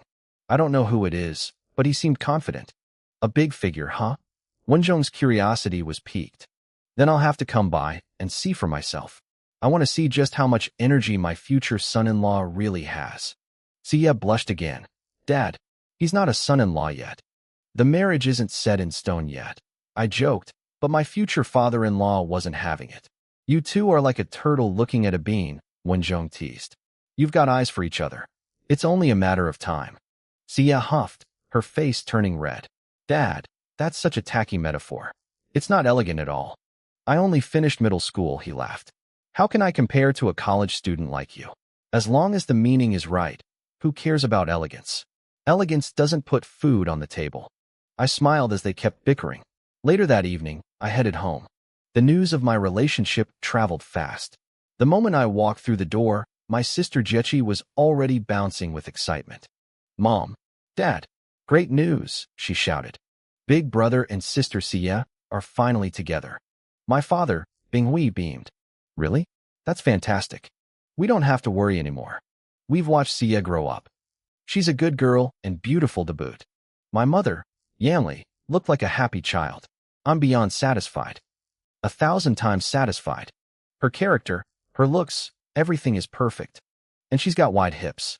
She'll definitely give me grandsons. I felt my face heat up. Mom, Dad, slow down. We just started dating. Who knows what the future holds? My father's expression suddenly turned grave. Mubai, I'm warning you. You treat that girl right. Don't you dare fail her. If you get rich and start fooling around, I'll be the first one to break your legs myself. Binghui, his legs just got better. Mom scolded. Stop scaring him. Mubai is an adult now. He has his own mind. I looked my father in the eye. Dad, don't worry. I won't let her down. As long as she stays by my side, I'll protect her with my life. That's my boy, Dad said, nodding. A man needs to be responsible. Never be a heartbreaker. Do everything with a clear conscience. We sat down for dinner, but the mood shifted back to the trouble at the farm. Dad looked worried. Mubai, what about those government officials coming to cause trouble? What did Xiaonan say? Xiaonan said a big figure is coming in 3 days to help us. I explained. Mom, make sure you prepare plenty of food when the time comes. I don't know who this person is, Mom said, looking nervous. But Xiaonan is reliable. If he says a big figure is coming, he means it. We only have chicken and duck. Maybe we should take them to Xiaonan's restaurant to eat instead? Dad laughed at her. You silly woman. You don't push guests away. If we don't have enough food, we'll just go to the market and buy more. Actually, Mom, I interjected, since they're big figures, they'll probably prefer our organic vegetables and home-raised poultry. Just cook what we have. Our produce is unique. That's why Xiaonan's hotel wants it so badly. Mom nodded, her confidence returning. You're right. I'll stew the chicken and duck, try a few different recipes, and cook up plenty of vegetables. I trust Mom's cooking, Jechi chimed in. It's better than any chef at a big hotel. Listen to this little flatterer, Dad joked. You're going to make your mother lose her sense of direction with all that praise. I already don't know my east from my west. Mom laughed. By the way, I said, I want to buy a car in a few days. It'll make getting around easier. Dad shrugged. You decide. You're the man of the house now. I'll get Jechi a laptop, and for myself, a pickup truck, I continued. It's practical for hauling goods. Jechi squealed with joy. Then Mom added, I was thinking, maybe we should ask Yujiao to come manage the warehouse. She's had a hard life. If we can help her, we should. After dinner, I walked over to my grandparents' house. They were overjoyed to see me, rushing to grab candy and a stool for me to sit on. I said, Sia is my girlfriend. My grandmother, Ai Hua, clapped her hands. Wonderful. Sia is the best girl in the village. You treat her well, you hear? I will, Grandma. I brought some bayberries for you to try. Grandpa frowned slightly. Mubai, I heard these sell for 80 yuan a pound. Why aren't you selling them? We're old. It's a waste to give them to us. Don't worry, Grandpa. The family debts are paid. I'm making over 100,000 yuan a day now. This is for you. I need you both to live long enough to help me raise my kids. Grandma laughed. Old man, it's our grandson's gift. Don't let it go to waste. While they were distracted eating, I slipped away to their wine vat. I pulled out my purple jade gourd and let a single drop of spiritual liquid fall into the wine. I stayed for a bit longer to chat, then headed home. After a quick shower, I lay on my bed, ready to practice my cultivation. My phone buzzed. It was Sia. Mubai? Busy? Not at all, I replied. I was just telling my family the news. I even told my grandparents. Good, she whispered. I thought you might have regretted it already. I'm not an idiot, I said. Having a beautiful girl like you like me? I'm the luckiest guy alive. You are an idiot, she teased. You're a pig. I've liked you since we were kids, and you're only realizing it now?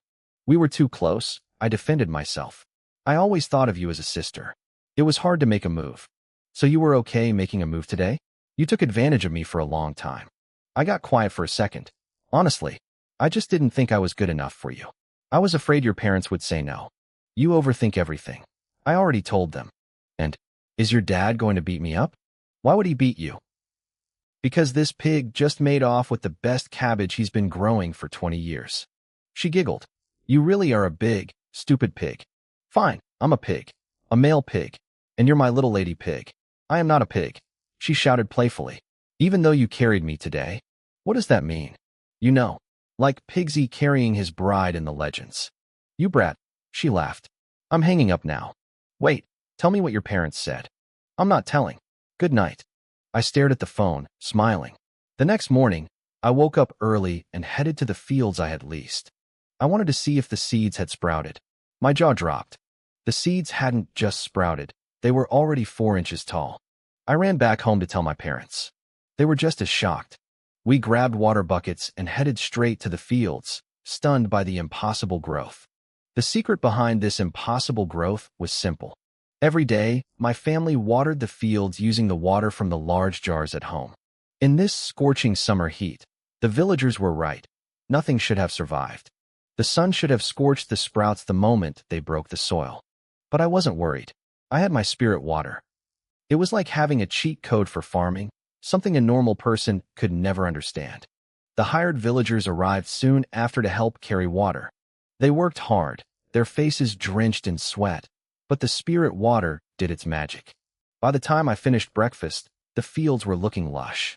But my peaceful morning didn't last long. 5 uninvited guests showed up at my door. These were the same 5 men who had sold my family's debt to Lei Tianshui. They were loan sharks who had bled my father dry, charging us 5% daily interest for over a year.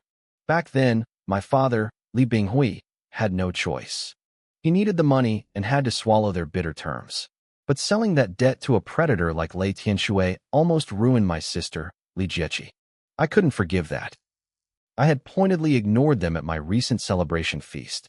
I believe in repaying kindness and returning grudges. Seeing them now, I didn't bother with a warm welcome. What are you 5 doing at my house? I asked coldly. We heard you're hiring, one middle-aged man said, trying to sound casual. We're here to apply for the jobs. I let out a sharp, mocking laugh. Sorry, we have enough people. Besides, we can't afford bloodsuckers like you. Aren't you busy enough with your high-interest loans? Why would you need to work for a living? The man's face darkened. Li Mubai, don't get cocky just because your legs are healed and you've found a wealthy backer. We're your elders and your neighbors. Watch your mouth. I'd rather have a dirty mouth than a dirty heart, I shot back. Now you want to talk about being neighbors and elders? Where was that talk when you were squeezing us for interest?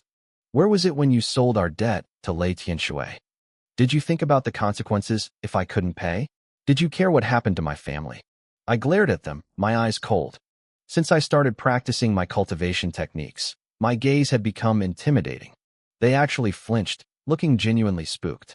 I'm warning you, one of them threatened, trying to regain his footing. You have to hire us today. If you don't, your vegetable business is finished. When you can't deliver the goods, the breach of contract fines will ruin you.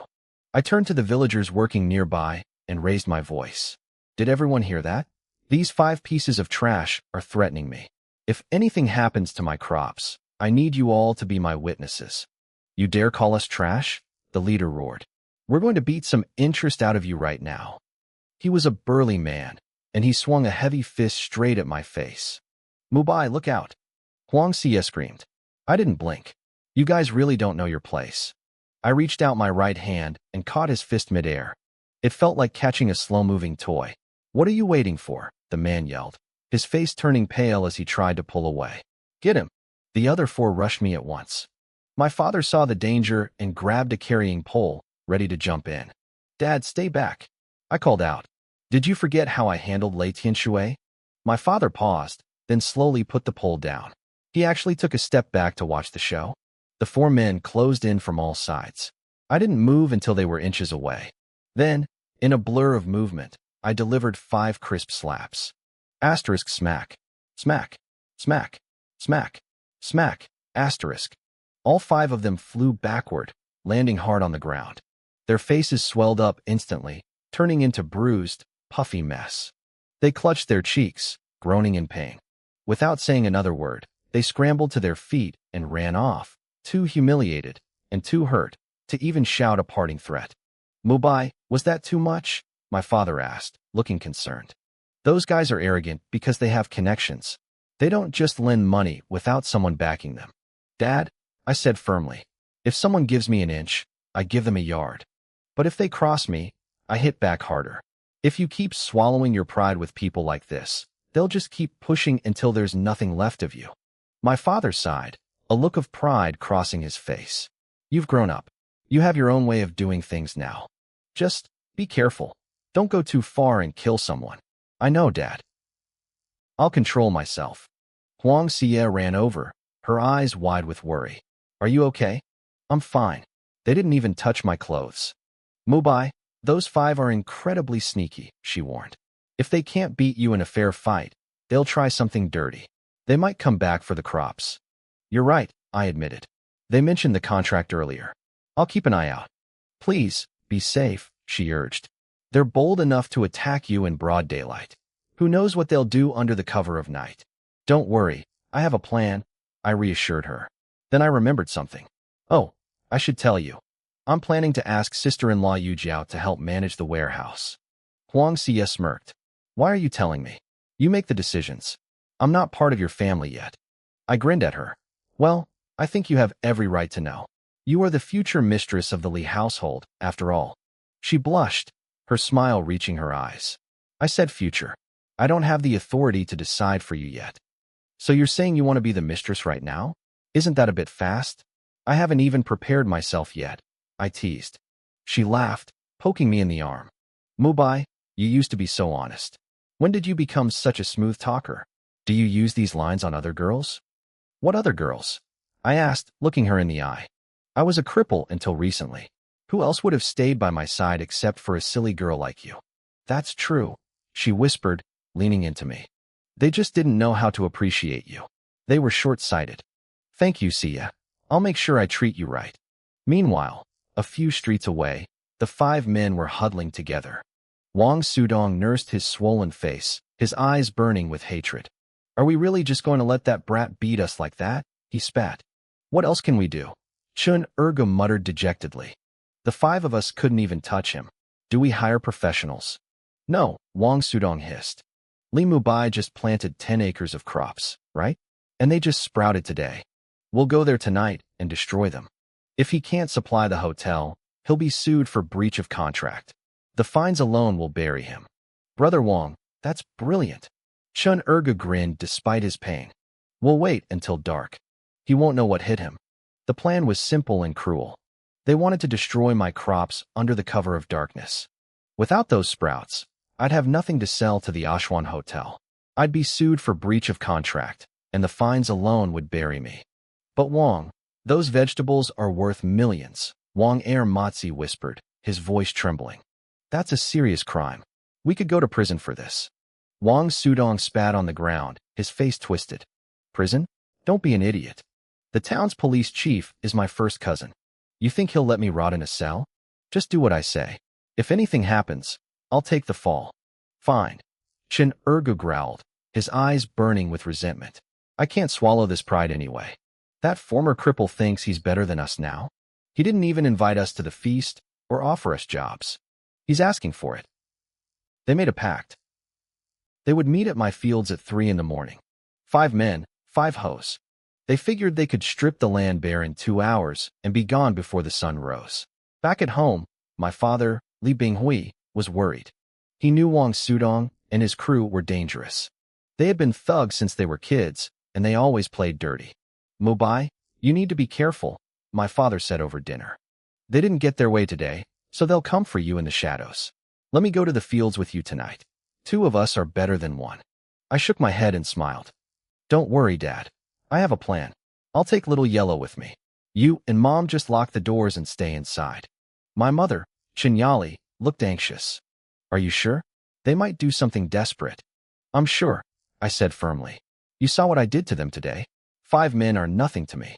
I didn't head to the fields immediately. I knew they wouldn't show up until the world was dead quiet.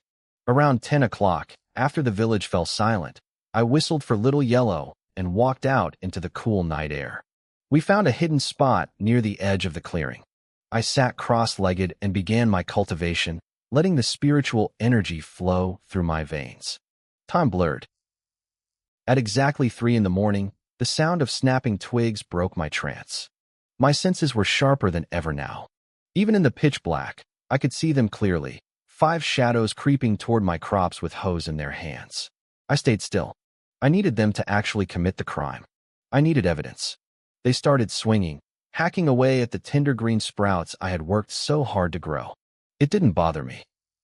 A few drops of my spiritual elixir would have them growing back in no time. When they had ruined about an acre, I decided it was enough. I patted Little Yellow's head. Go. You take 2. I'll take 3. Don't step on the good plants. Little Yellow let out a thunderous bark that shattered the silence. Crap. Someone's here. Wang Sudong yelled. They dropped their hoes and turned to run, but they weren't fast enough. Not even close. I moved like a blur, cutting off their escape in a few long strides. Going somewhere. Li Mubat. Wang Sudong gasped, stumbling back. You destroyed my livelihood, I said, my voice cold. $1,000,000 might make me forget I saw you here. Otherwise, none of you are leaving. Wang Sudong pulled a folding knife from his pocket, his eyes wild. You're dreaming. Kill him. I'll take the blame. 3 of them rushed me. I didn't even break a sweat. A punch to the ribs, a slap across the face, and a kick to the gut. They folded like wet paper, hitting the dirt before they knew what happened. I turned to check on Little Yellow. The dog was a beast. He had been drinking the same spiritual water I used for the crops, and it showed. He lunged through the air, pinning Chun Urgu to the ground with a snarl. Then he turned his sights on Wang Sudong. Wang Sudong swung his knife at the dog, but Little Yellow was too fast. He dodged the blade and slammed his weight into the man's chest, knocking him flat. I stepped in and ground my boot into Wang Sudong's wrist until the knife clattered away. I told you not to play dirty, I whispered. Let me go, you bastard. Wang Sudong screamed, still arrogant. My cousin is the police chief. You touch me, and you're dead. I'll play with you until you're destroyed. I looked down at him. He really thought his connections made him invincible. I reached down and tapped a specific pressure point on his chest, then did the same to the other 4. It was a silent, lethal technique. It wouldn't kill them today, but in a month, their organs would begin to fail. They would become incontinent, bedridden, and slowly waste away. Medicine could save lives, but it could also take them without leaving a single trace for a doctor to find. I knocked them all unconscious and sat back down on the ridge. I waited for the sun to rise. When the sky turned pale, I took out my phone. I took photos of the ruined crops, the discarded hoes, and the 5 men lying in the dirt. I sent copies to Huang Xie and my sister just in case. By 6 o'clock, my father arrived with a group of villagers. Their faces turned red with rage when they saw the damage. Mubai, are they dead? My father asked, checking Wang Sudong's pulse. Just sleeping, I said. I walked over and gave each of them a sharp kick. One by one, they groaned and woke up. Seeing the crowd, Wang Sudong's bravado returned instantly. Li Mubai, you're going to jail for hitting us. Just you wait. My father couldn't take it anymore. He stepped forward and delivered a stinging slap across Wang Sudong's face. You son of a bitch. You destroyed our hard work, and you still have the nerve to bark. It was a long night, but the real fight was just beginning. These bastards are the cancer of Wuyuan village, one villager roared. They should have been born as animals. The crowd's anger was boiling over, but Wang Sudong didn't look scared. He sneered, looking at the angry faces around him. You people want to start a rebellion? Let me tell you something. My brother-in-law is the town mayor. My cousin is the police chief. You're all finished. You mess with me, and I'll make sure you regret ever being born. The threat worked. Several villagers flinched and stepped back, their faces pale. My father, Li Binghui, looked at me with concern. He knew Wang Sudong wasn't just bluffing. Mubai, what do we do? He whispered. We can't take the law into our own hands. Maybe we should just let the police handle it. Huang Wenzhong stepped forward, nodding in agreement. I'll make the call. I pulled out my phone and dialed 110. We waited. We waited for 2 grueling hours before the sirens finally wailed in the distance. 2 police cars pulled up, and by then, most of the villagers had already left, tired of waiting. A middle-aged officer led the way, looking bored. "What's the situation here?" he asked. I explained everything, the destruction of the crops, the trespassing, the threats. But I noticed the officer kept glancing at Wang Sudong. He recognized him. Without taking a single photo for evidence, or even looking at the discarded hose, the officer waved his hand dismissively. "Load them into the cars. We'll investigate at the station. Who's coming to give a statement?" "I'll go," I said firmly. I had a bad feeling about this. If I sent anyone else, they'd just get bullied. At the Chingguan police station, they took my phone immediately. I was led into an interrogation room where they grilled me for an hour about completely irrelevant details. By the time I walked out, my throat was parched. When they finally handed my phone back, I opened the gallery. My heart sank. Every single photo I had taken of the crime scene was gone. As I walked past the chief's office, I saw the door cracked open. Wang Sudong was sitting inside, casually smoking a cigarette and chatting with the chief like they were old friends. He turned, saw me, and slowly raised his middle finger with a mocking grin. I shook my head and walked out. I had expected this.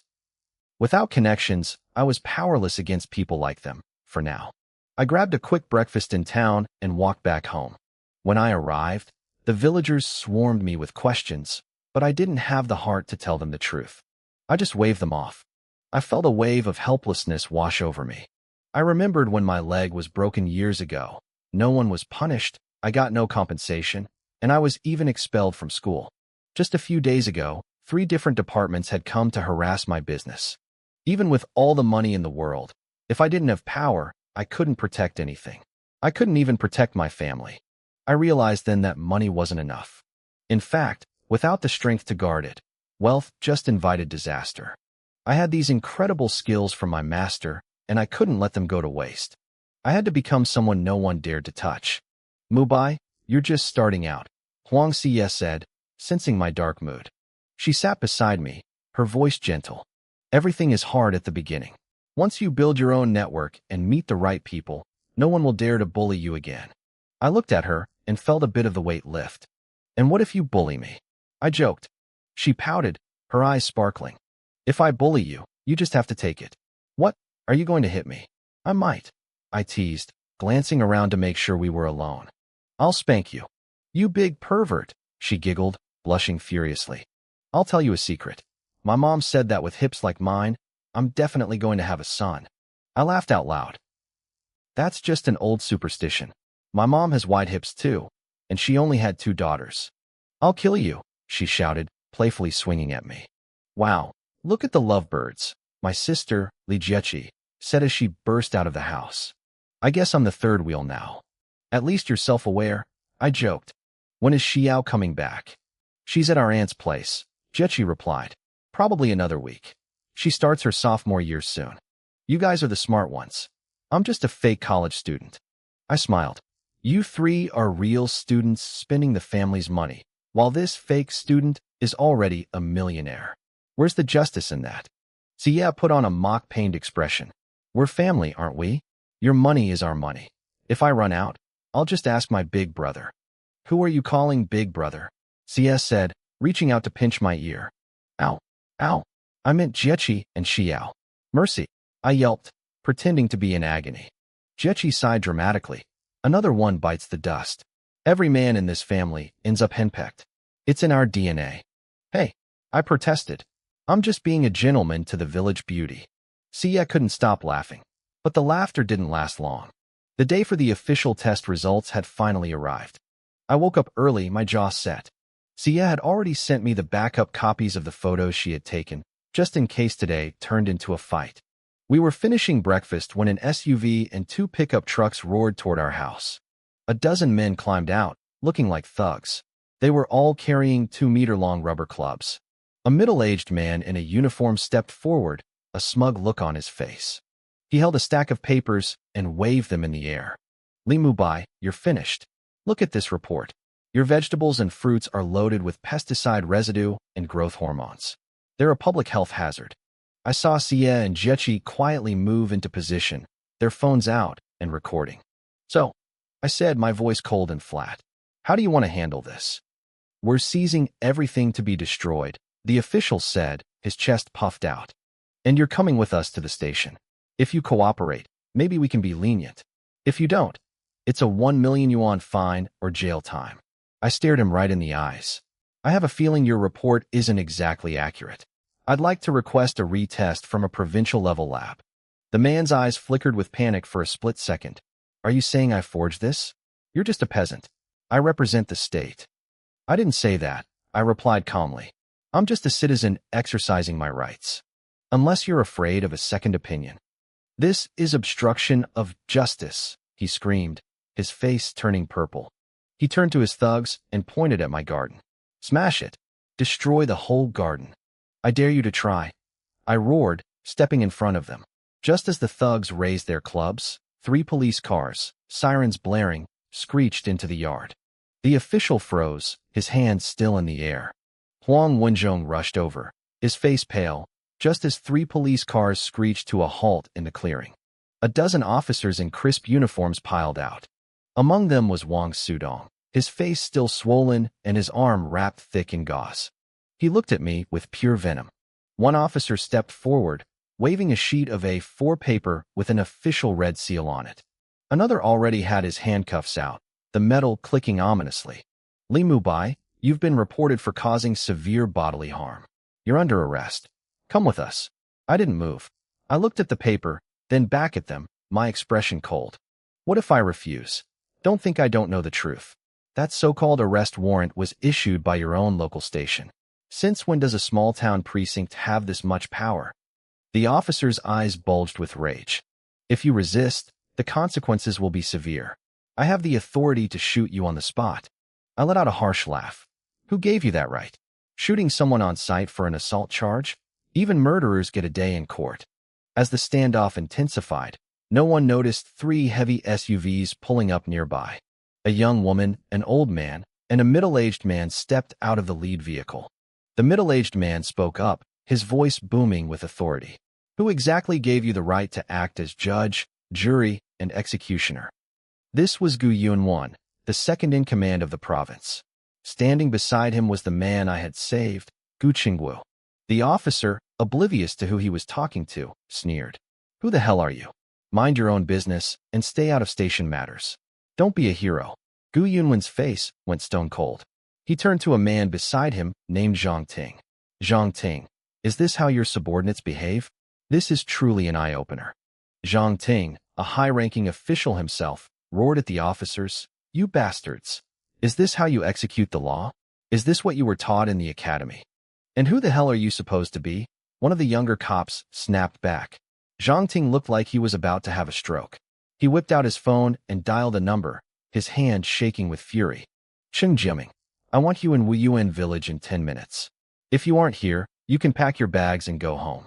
On the other end of the line, the local police chief, Cheng Jiaming, froze.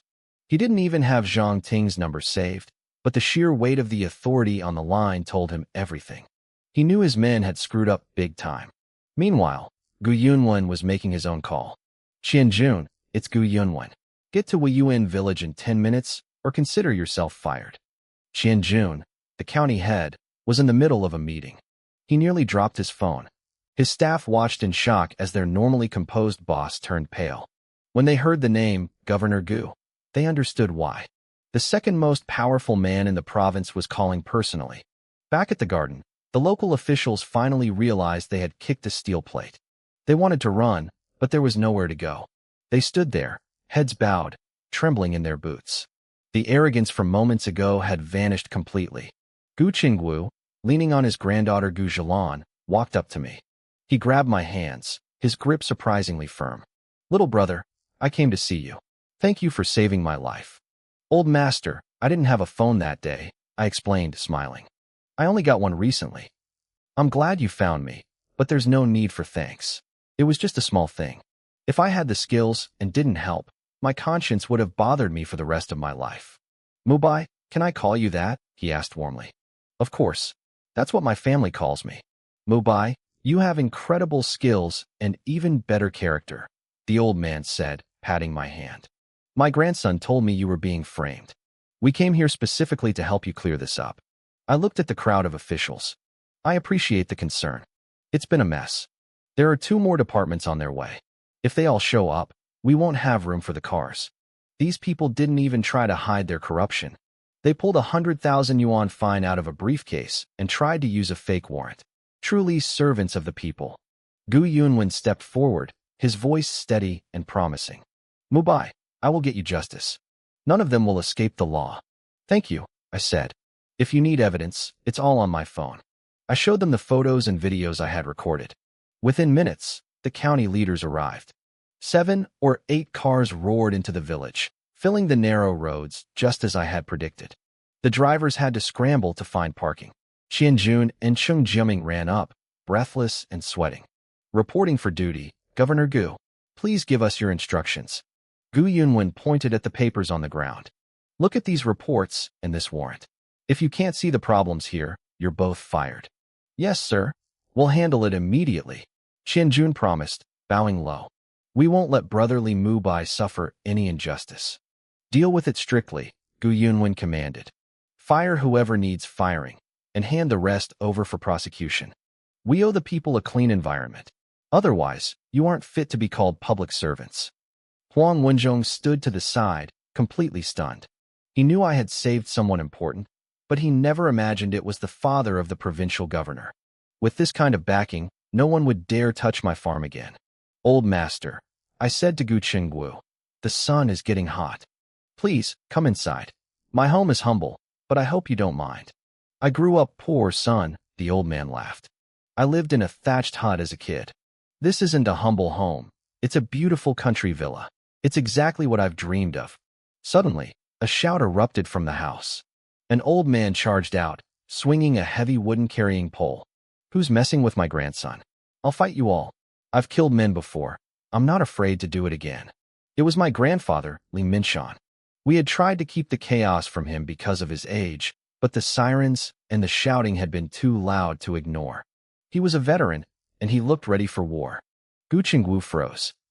He stared at my grandfather, then took off his glasses and rubbed his eyes, unable to believe what he was seeing. Grandpa, I called out, trying to calm him down. I'm fine, Grandpa, I called out, quickly stepping forward to support him. This gentleman stepped in and handled everything for me. Grandpa lowered the wooden pole, his eyes scanning the scene. Once he realized the threat was gone, his fierce expression softened into a smile. As long as you're okay. Thank you, brother, for helping my grandson out of such a mess. Please, come inside and have some water. Mubai, go cut a watermelon. Let's get everyone something cold to drink. Gu Qingguo, however, didn't move. He stared intensely at my grandfather, his voice trembling slightly. Are you? Squad leader Minshan. Grandpa froze. He looked at the old man in the expensive suit, confusion washing over his face. It had been nearly 60 years since anyone had called him by that rank. I am Li Minshan. And you are? It's me, Qingguo. Little Wu. That's what you used to call me. Gu Qingguo was shaking now, his eyes brimming with tears. You're Gu Qingguo? Little Wu. Grandpa's voice cracked. He stepped closer, peering at his old friend. I truly didn't recognize you. It's been over 50 years. We've both grown so old. The 2 old soldiers were overcome with emotion, their eyes red. Seeing the intensity of the moment, I decided to break the tension with a joke. Grandpa, don't get too excited. If you pass out from the shock, we'll have to throw a feast for the whole village again. Grandpa glared at me, though his lips twitched. Get out of here. A few days ago you said I'd live to be 100. Now you're talking about my funeral feast?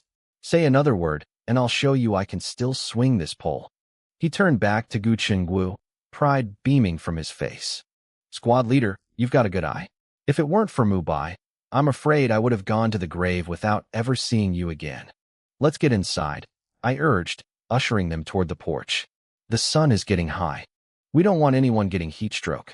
The reunion was like something out of a movie. Gu Zhilan helped her grandfather up the steps, while Huang Xie took the heavy pole from my grandfather's hands. Qianjun and Cheng Jiaming stayed behind to ensure the corrupt officials were hauled away in cuffs, but they hovered nearby, eager to stay in the governor's good graces. I went to the kitchen and sliced open the largest watermelon I had. The moment the guests took a bite, the conversation stopped. They couldn't help themselves. The fruit was just too good. I've never tasted anything like this, Gu Qingguo remarked, wiping juice from his chin. No wonder people are jealous. This is a treasure. My rice wine is even better, Grandpa bragged, his chest puffed out. You're staying for lunch. We're going to have a few drinks and catch up. Gu Chengwu looked tempted but hesitant. I'd love to, but the doctors, they strictly forbade me from touching alcohol. Grandpa laughed. You just said my Mubai saved your life. That means he's better than any hospital doctor. Mubai, can your grandpa go have a drink? I nodded seriously. Truthfully? Yes, but everything in moderation. Ginseng is medicine, but too much will kill you. A little wine is good for the blood, just don't get drunk. Grandpa slapped the table. See, that's how a real doctor talks. Those hospital guys just give you the same script. No smoking, no drinking, no fun. The room erupted in laughter. It was true. Everyone knew the standard hospital lecture. If the divine doctor says I can drink, then I'm drinking, Gu Chengwu declared. I want to see if your wine lives up to the hype. As we sat, Grandpa proudly introduced me properly, and Gu Chengwu introduced his family. This is my son, Gu Yunwen, and my granddaughter, Zhelan. You too, greet your Uncle Li. They were incredibly respectful. It turned out Gu Zhelan had been looking for me ever since the incident at the pharmacy, but since I didn't have a phone back then, she'd hit a dead end. Only when Wang Xiaonan told her about the village doctor did she realize it was me.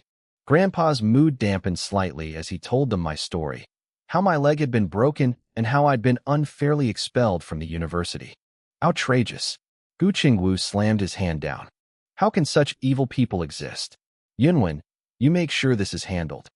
I spoke up before the governor could promise too much. Grandpa Gu, Uncle Gu, they are businessmen. I'll use business methods to deal with them. I only ask that if they try to use political influence to crush me, you step in. Spoken like a man, Gu Chengwu said, impressed. Your hardships have tempered your will. Mubai, if you need anything, just ask. Qianjun and Cheng Jiaming, seeing which way the wind was blowing, scrambled to exchange phone numbers and WeChat contacts with me. They wanted to be my best friends now. I looked over at Gu Yunwen, the governor. Uncle Gu, your back has been bothering you, hasn't it? He looked startled. Mubai, you really are a miracle worker. It's an occupational hazard, a herniated disc. Doctors say I need surgery, but I've been hesitant to go under the knife. That's the difference between East and West, I explained. Western medicine wants to cut out what's broken. TCM seeks balance. If you trust me, I'll give you a few acupuncture treatments. If it doesn't work, you can always go back to the surgeon. You saved my father, Gu Yunwen said, standing up. I'd be a fool not to trust you. Where do we start? Just sit right there with your back to me, I said casually. I pulled out my needles. I placed only 3 needles in specific points along his spine. After 10 minutes, I withdrew them and applied a quick, firm massage to the surrounding muscles. All done. Stand up and walk around. Tell me how it feels. Gu Yunwen stood up cautiously. He took a few steps, then a few more. He twisted his torso and bent over. His eyes went wide. It's gone. The dull ache, the sharp stabs, it's completely gone. This is incredible. He had been suffering for years, pain while sitting, standing, or lying down. Now, he looked like a new man. How did you even train him, squad leader? Gu Chengwu asked in awe. Grandpa shrugged, sticking to the lie we'd agreed on. He studied TCM in school, and then he apprenticed under a traveling Taoist priest. That's where the real magic comes from. I turned my attention to the man standing by the door, Zhang Ting, the head of the guard. Officer Zhang, your case is a bit more complicated, but I can fix it if you're willing. Zhang Ting looked skeptical. You can fix my problem? That's impossible. This requires major surgery. Do you even know what's wrong with me? There's a piece of metal lodged in your body, I said calmly. Given your profession, I'd guess a bullet from a confrontation years ago. The doctors told you it's pressing against your nervous system. If they try to take it out, you'll either be paralyzed or die on the table. Am I right? The room went silent. Zhang Ting looked like he'd seen a ghost. Governor, this kid is a god. The hospital took hours of scans to find that. He just looked at me and saw it. I just smiled. To me, it was as clear as day. Even Grandpa Chun, a titan in the world of traditional Chinese medicine, had admitted he couldn't match my skills. It was time to prove why. How are you going to treat me? Zhang Ting asked, his voice steady but curious. Uncle Zhang, Just take off your shirt and sit on that stool, I said. Leave the rest to me. It's going to hurt a bit when I cut into the wound, so why don't you eat some fruit to distract yourself? He laughed, a rugged, fearless sound. Come on, kid. I've survived years of agony. A little extra pain is nothing. On rainy days, this thing makes me wish I was dead anyway. I nodded. All right, sit still. I pulled silver needles from my kit and drove them into specific acupoints on his back and chest. Then, I picked up a specialized needle knife. With a steady hand, I made a small, precise incision over his chest. I didn't hesitate. I slammed my palm against his back with a sharp, controlled burst of power. A whistling sound cut through the air. Clang. A metal slug tore out of his body and embedded itself deep into the opposite wall. The room went cold. If anyone had been standing in the way, that bullet would have killed them instantly. I didn't waste a second. I used the needles to stop the bleeding and funneled a stream of spiritual energy into his chest. The wound closed almost instantly, leaving barely a mark. Once the internal damage was repaired, I pulled the needles out. It's done, I said, wiping my forehead. Uncle Zhang, stand up and see for yourself. Zhang Ting stood up, stretching his arms and bending his waist. He froze. So fast. I didn't even feel the pain. I walked over to the wall and pried the bullet out of the plaster. I handed it to him. Keep this as a souvenir. It's been living with you for a long time, after all. Zhang Ting gripped the bullet, then patted his chest with a grin. Mubai, if you ever need anything, just call me. I don't care what it is, I'll get it done. I appreciate that, Uncle Zhang, I replied with a smile. I won't be polite if I run into trouble. My father, Li Mingshan, saw Huang Xie and my sister Jechi bringing out the food. Come on, everyone, sit down. Try my daughter-in-law's cooking. I looked at Grandpa. Grandpa, you've been bragging about your wine all day, but you haven't even brought it out yet. He slapped his forehead. Oh, look at me. I'm an old fool. I got so excited I forgot everything. I'll go grab the wine and bring your grandmother over while I'm at it. Gu Chengwu looked at him with envy. With a grandson this skilled in medicine, you'll live to 100 easily.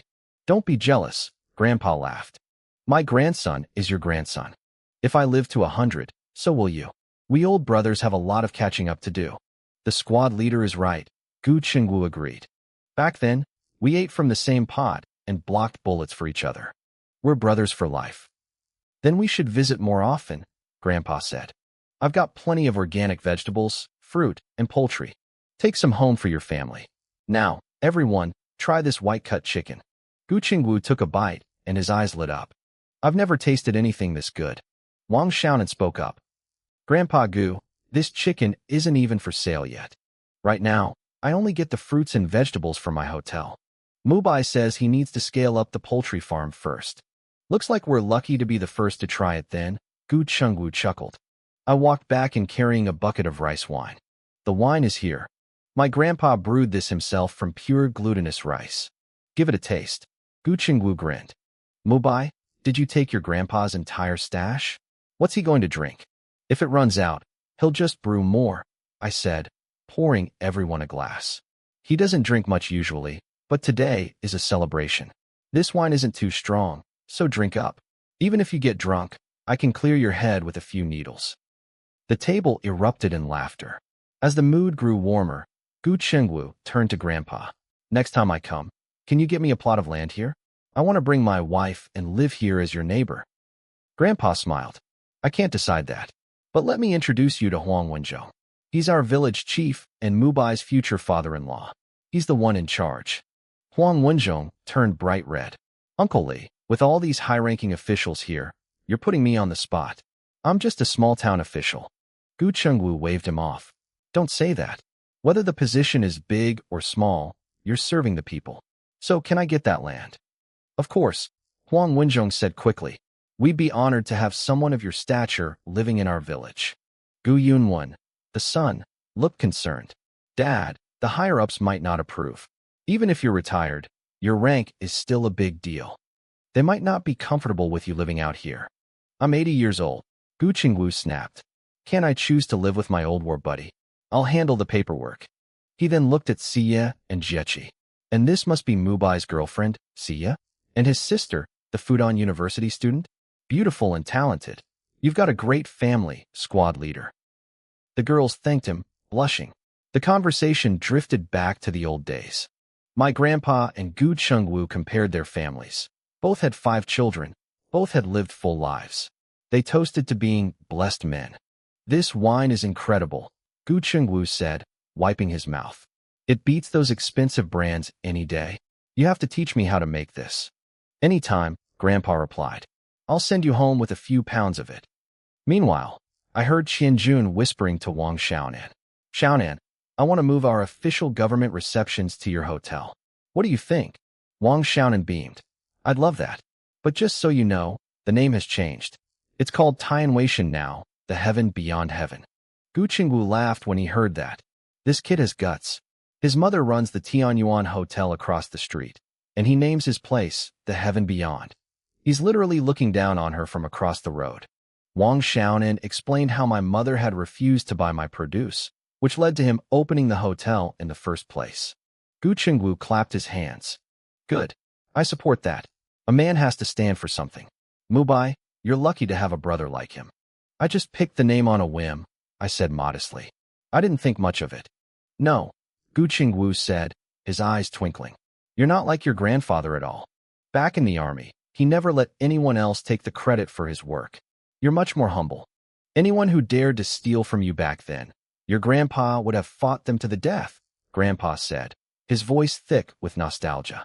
All right, enough about the old days, he added, waving a hand. It's been over 60 years. Let's drink. The 2 old men were the happiest people in the room. Everyone felt the weight of their reunion. 60 years without seeing each other. After serving on the battlefield together, they weren't brothers by blood, but they were closer than family. After I finished my meal, I headed out to the vegetable garden. I harvested a large bag of fresh produce and then filled several smaller bags. The big one was for my grandpa's old comrade, Gu Qingwu. His family had just helped me solve a massive problem, and I wanted to show my gratitude. The smaller bags were for the other officials. I even went to the backyard, caught a few chickens and ducks, and handed them over to their drivers. By the time I finished, the guests were ready to leave. Qianjun and the other officials promised me that once the investigation results were out in a few days, they would call and let me know. The 2 old friends talked until 3 in the afternoon before Gu Chengwu finally got up to say goodbye. My grandpa, Li Mingshan, walked him a long way down the road, his eyes full of reluctance. Grandpa, don't be sad, I said, trying to comfort him when he returned. Grandpa Gu said he's going to settle down here eventually. You'll have plenty of time to chat later. Grandpa's mood brightened instantly. That's true. He's a man of his word. I can rest easy then. I've been curious about something for a long time. Grandpa, why did you leave the army so early? I've always wondered. He sighed, the weight of a secret finally lifting. Actually, I made a mistake. I executed a prisoner who had violated a woman. The higher-ups stripped me of my rank and sent me home. It wasn't exactly a glorious exit, so I never told anyone. Not even your father. If I hadn't run into your grandpa Gu today, I probably would have taken that secret to my grave. I gave him a big thumbs up. Grandpa, you're a hero. A true knight. I support what you did. Scum like doesn't deserve to live. Don't you learn from me, Mubai? He corrected me quickly. What I did was a violation of the rules. Besides, we live in a society governed by law now. Everything must go through a trial. I know, Grandpa, I explained. I won't act recklessly. If I were the type to lose my head, I would have wiped those thugs out myself instead of waiting for Grandpa Gu to show up. Good, he said. Stay calm and collected. Impulsiveness never solves anything. Oh, by the way, why is today's wine better than usual? I laughed. You finally noticed? It's because I added some Chinese herbs to it. It improves the flavor and strengthens the body. Excellent. Next time I brew a batch, you're in charge of the herbs. Life moved fast after that. Between the vegetables and the fruit, I had managed to accumulate over 1.5 million yuan. I had gone from being broke to a millionaire. One morning at breakfast, I made an announcement. Dad, Mom, I'm going to buy a car today. I also want to get a laptop for Jechi to use for school. My father, Li Binghui, nodded. Go ahead. It's hard to get around here without a car.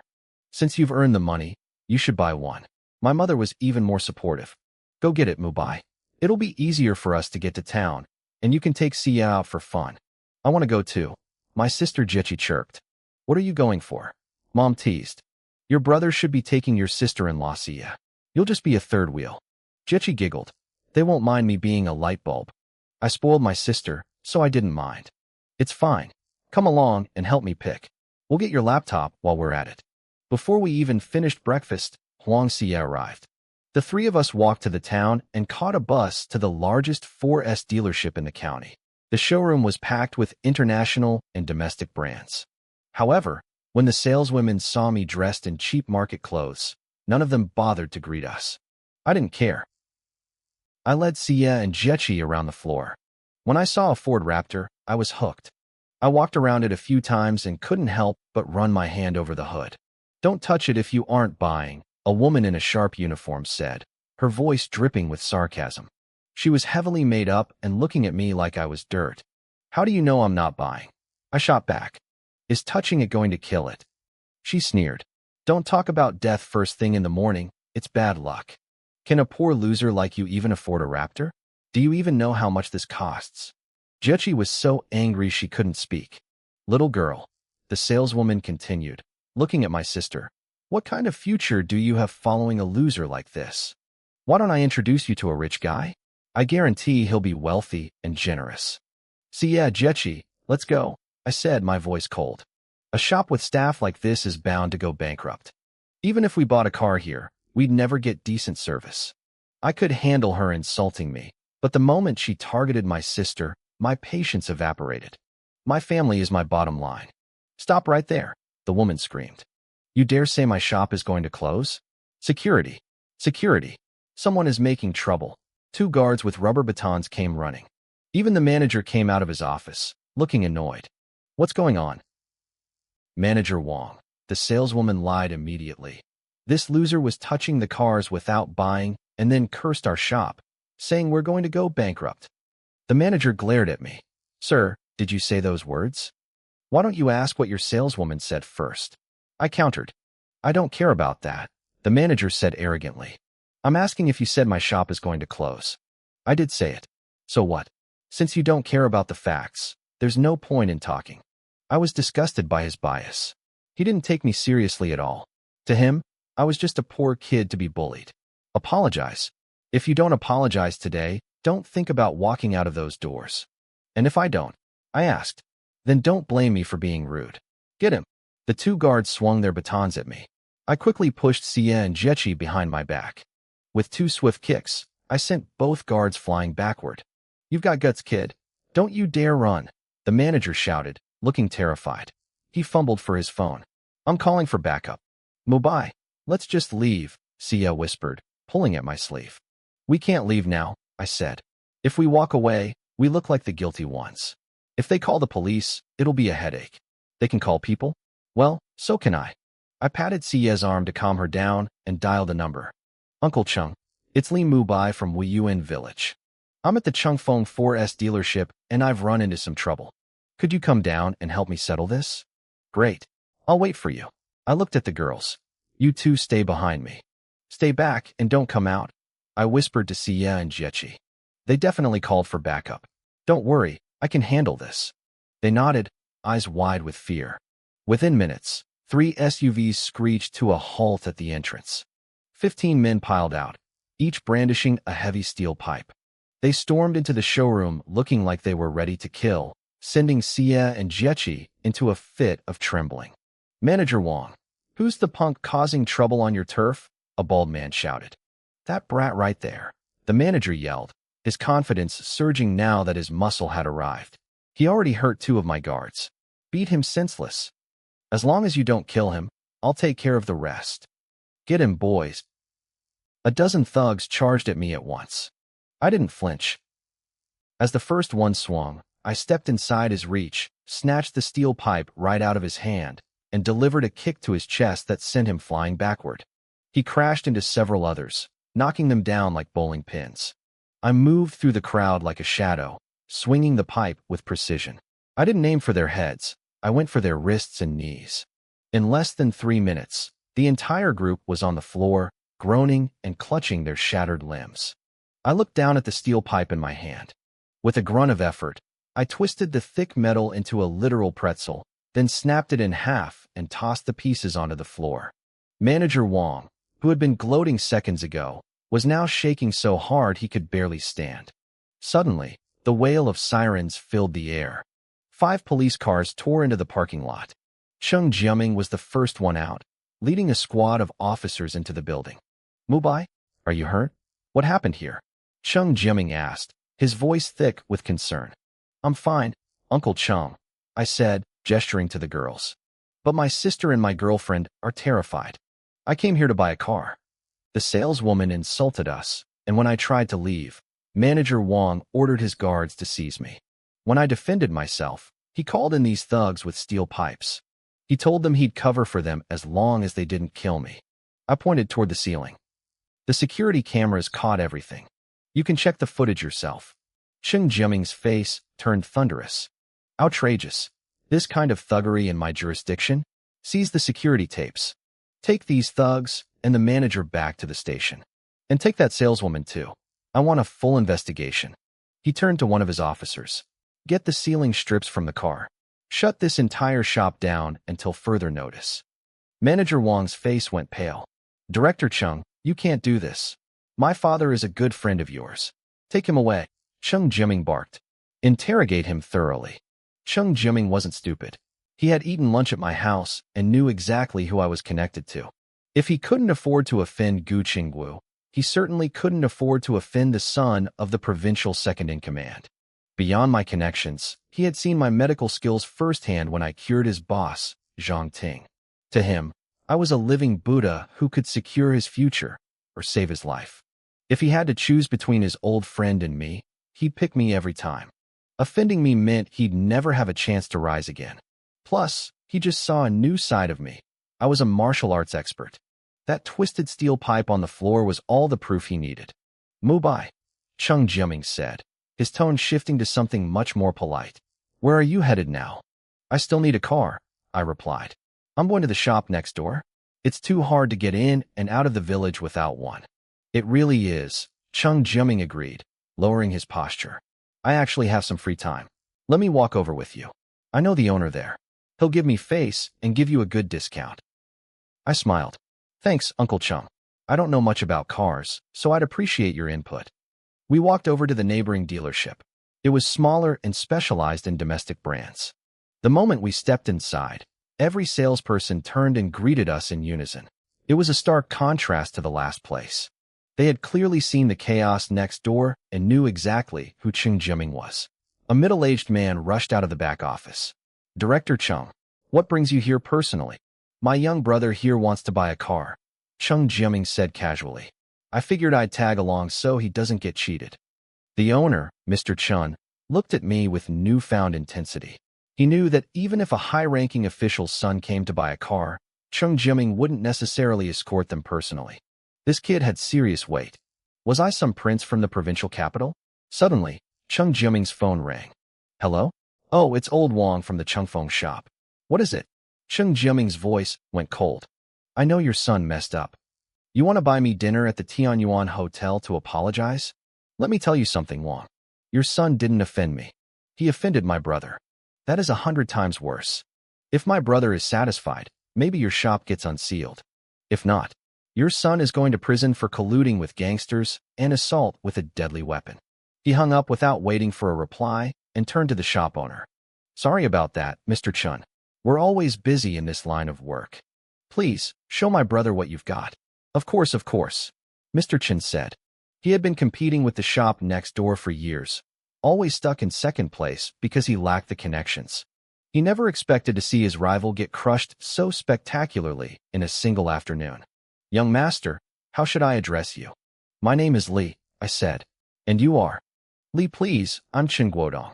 Just call me Old Chun." "All right, Old Chun. I'm looking for a pickup truck."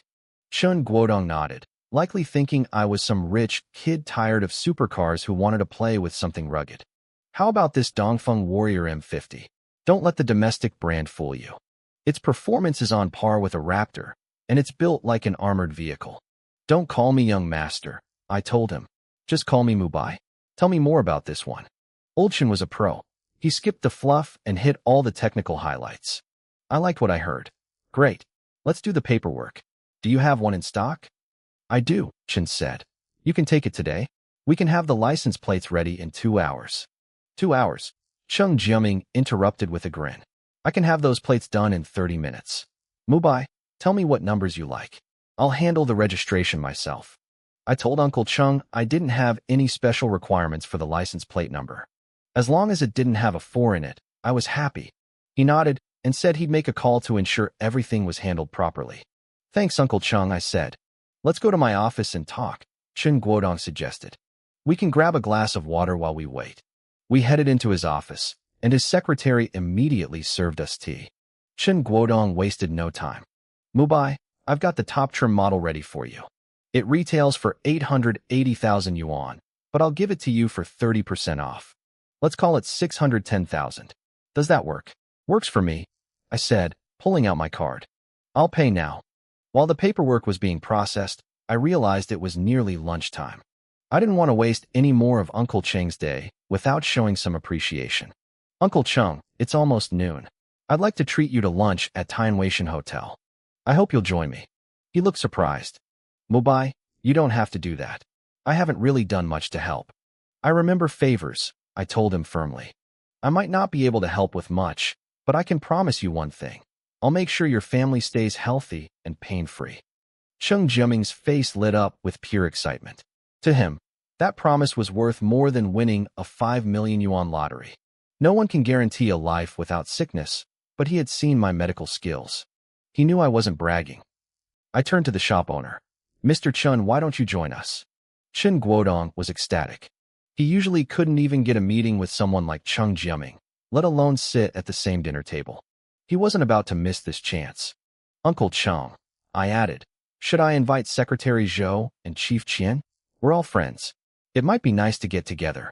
Cheng Jiaming smiled, clearly pleased with how I was handling things. That's up to you, Mubai.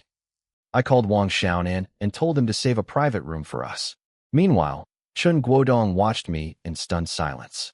He realized I was on a first-name basis with the most powerful men in the city. The secretary brought in the contract, I signed it, and the deal was done. Chen Guodong actually lost a little money on this sale, but he didn't care. Connections like these couldn't be bought with cash. He would have given me the truck for free if it meant securing these relationships. We piled into cars and headed to Tianweishan Hotel. When we arrived, Wang Xiaonan was already waiting at the entrance. Brotherly, Director Cheng, you're fast. Xiaonan greeted us. I've got everything ready. Room 1 on the 18th floor. I'll take you up. Thanks, Xiaonan, I said. Uncle Cheng invited Secretary Zhou and Chief Qian. They should be here soon. Should we wait? Xiaonan shook his head. Brotherly, let me have someone take you up first. I'll wait here and escort them when they arrive.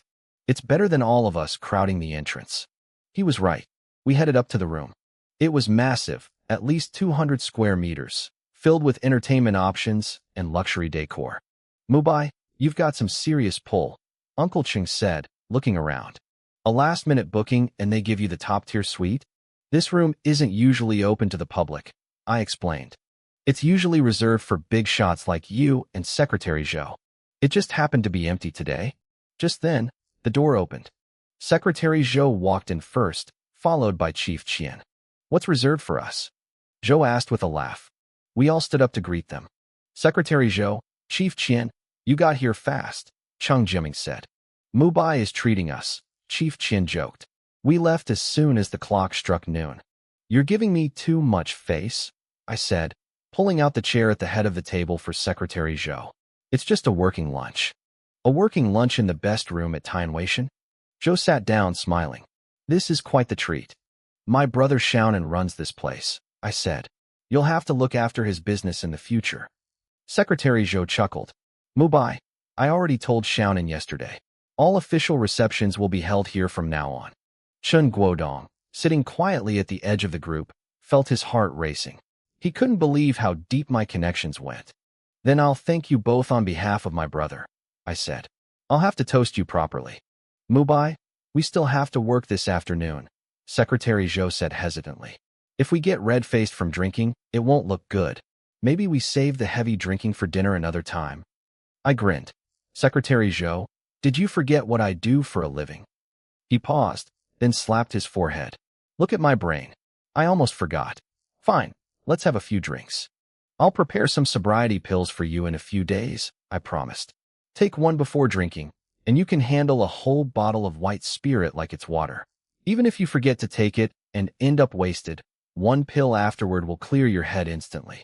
It won't even show up on a breathalyzer.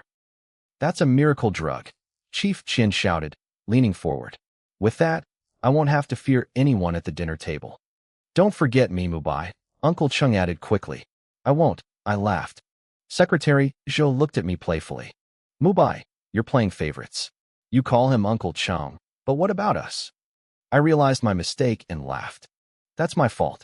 I'll drink 3 glasses as a penalty. You are all my uncles. The atmosphere was perfect. As the food started arriving, Wang Xiaonan walked in carrying several dishes. Secretary Zhou, Chief Qian, Director Chung, you're in luck, Xiaonan said. I took some chickens and ducks from Brother Li's place yesterday. I was going to keep them for myself, but since you're here, I'll share the wealth. Oh, these are rare. Secretary Zhou's eyes lit up. The flavor is incredible. Yesterday at Mubai's house, there were so many high-ranking officials around that I was too embarrassed to eat my fill. Today, I'm not holding back. Chen Guodong nearly choked on his tea. High-ranking officials? He realized he had vastly underestimated the guest list at my house. I don't have many hobbies, Secretary Zhou continued, but I love good food. That meal at your place yesterday was the best I've had in my life. All the fruits and vegetables at this hotel come from my farm, I explained. Soon, I'll be supplying the meat too. I won't let you down. Excellent, Secretary Zhou said, standing up with his glass. To good food and good friends. Cheers. Cheers, we all shouted. As the mood peaked, I decided to do Chun Guodong a favor. I almost forgot to introduce everyone. This is Chun Guodong, the owner of the Dongfeng dealership. I just bought my truck from him. I looked at the leaders. I hope you'll look after my younger brother here when you can. I raised my glass and looked at everyone around the table. I'll toast each of you one by one, I said. I'm clearing the whole round. Chun Guodong stood up, his face flushed with pure excitement. He knew what this meant. Of course, he stammered. He started with Secretary Zhou and worked his way down the line, draining a full glass for every person. By the time he finished, he had downed half a pound of 55% grain liquor. His head was spinning, but his heart was full of joy. This was the kind of networking he could only dream of. Chief Qian looked at me with curiosity. Mubai, you were buying a truck? How did you end up getting tangled with Director Chen? I didn't hold anything back. I told them exactly what happened at the dealership that morning. I described the arrogance of the staff and the way they tried to bully me. The room went cold. That Changfeng 4S shop has grown too big for its own boots, Secretary Zhou said, his voice dropping an octave. If they don't give Mubai a satisfactory answer, we'll follow the official procedures. His words hit like a hammer. Chen Guodong shuddered beside me. He looked at me, trying to figure out who I really was. From their conversation, I was just a farmer from the countryside. But why did these powerful men treat me like royalty? He made a silent vow right then. He would stay close to me. He would become my true friend. He realized I wasn't just a customer. I was the person who could change his life. I didn't think about any of that. I just kept drinking. My tolerance was high, and I accepted every toast that came my way. When the meal finally ended and everyone was stuffed and swaying from the alcohol, I stood up. I pulled out my silver needles. One by one, I gave them a quick treatment. I targeted specific points to neutralize the alcohol in their systems. Within minutes, their eyes cleared. The heavy fog of the liquor vanished. Mubai, your medical skills are truly miraculous, Secretary Zhou said, shaking his head in disbelief. From now on, the lives of my entire family are in your hands. Me too, Chief Qian added quickly. My family isn't going to the hospital anymore. We're going to Mubai's house. We can get treated and eat world-class food at the same time.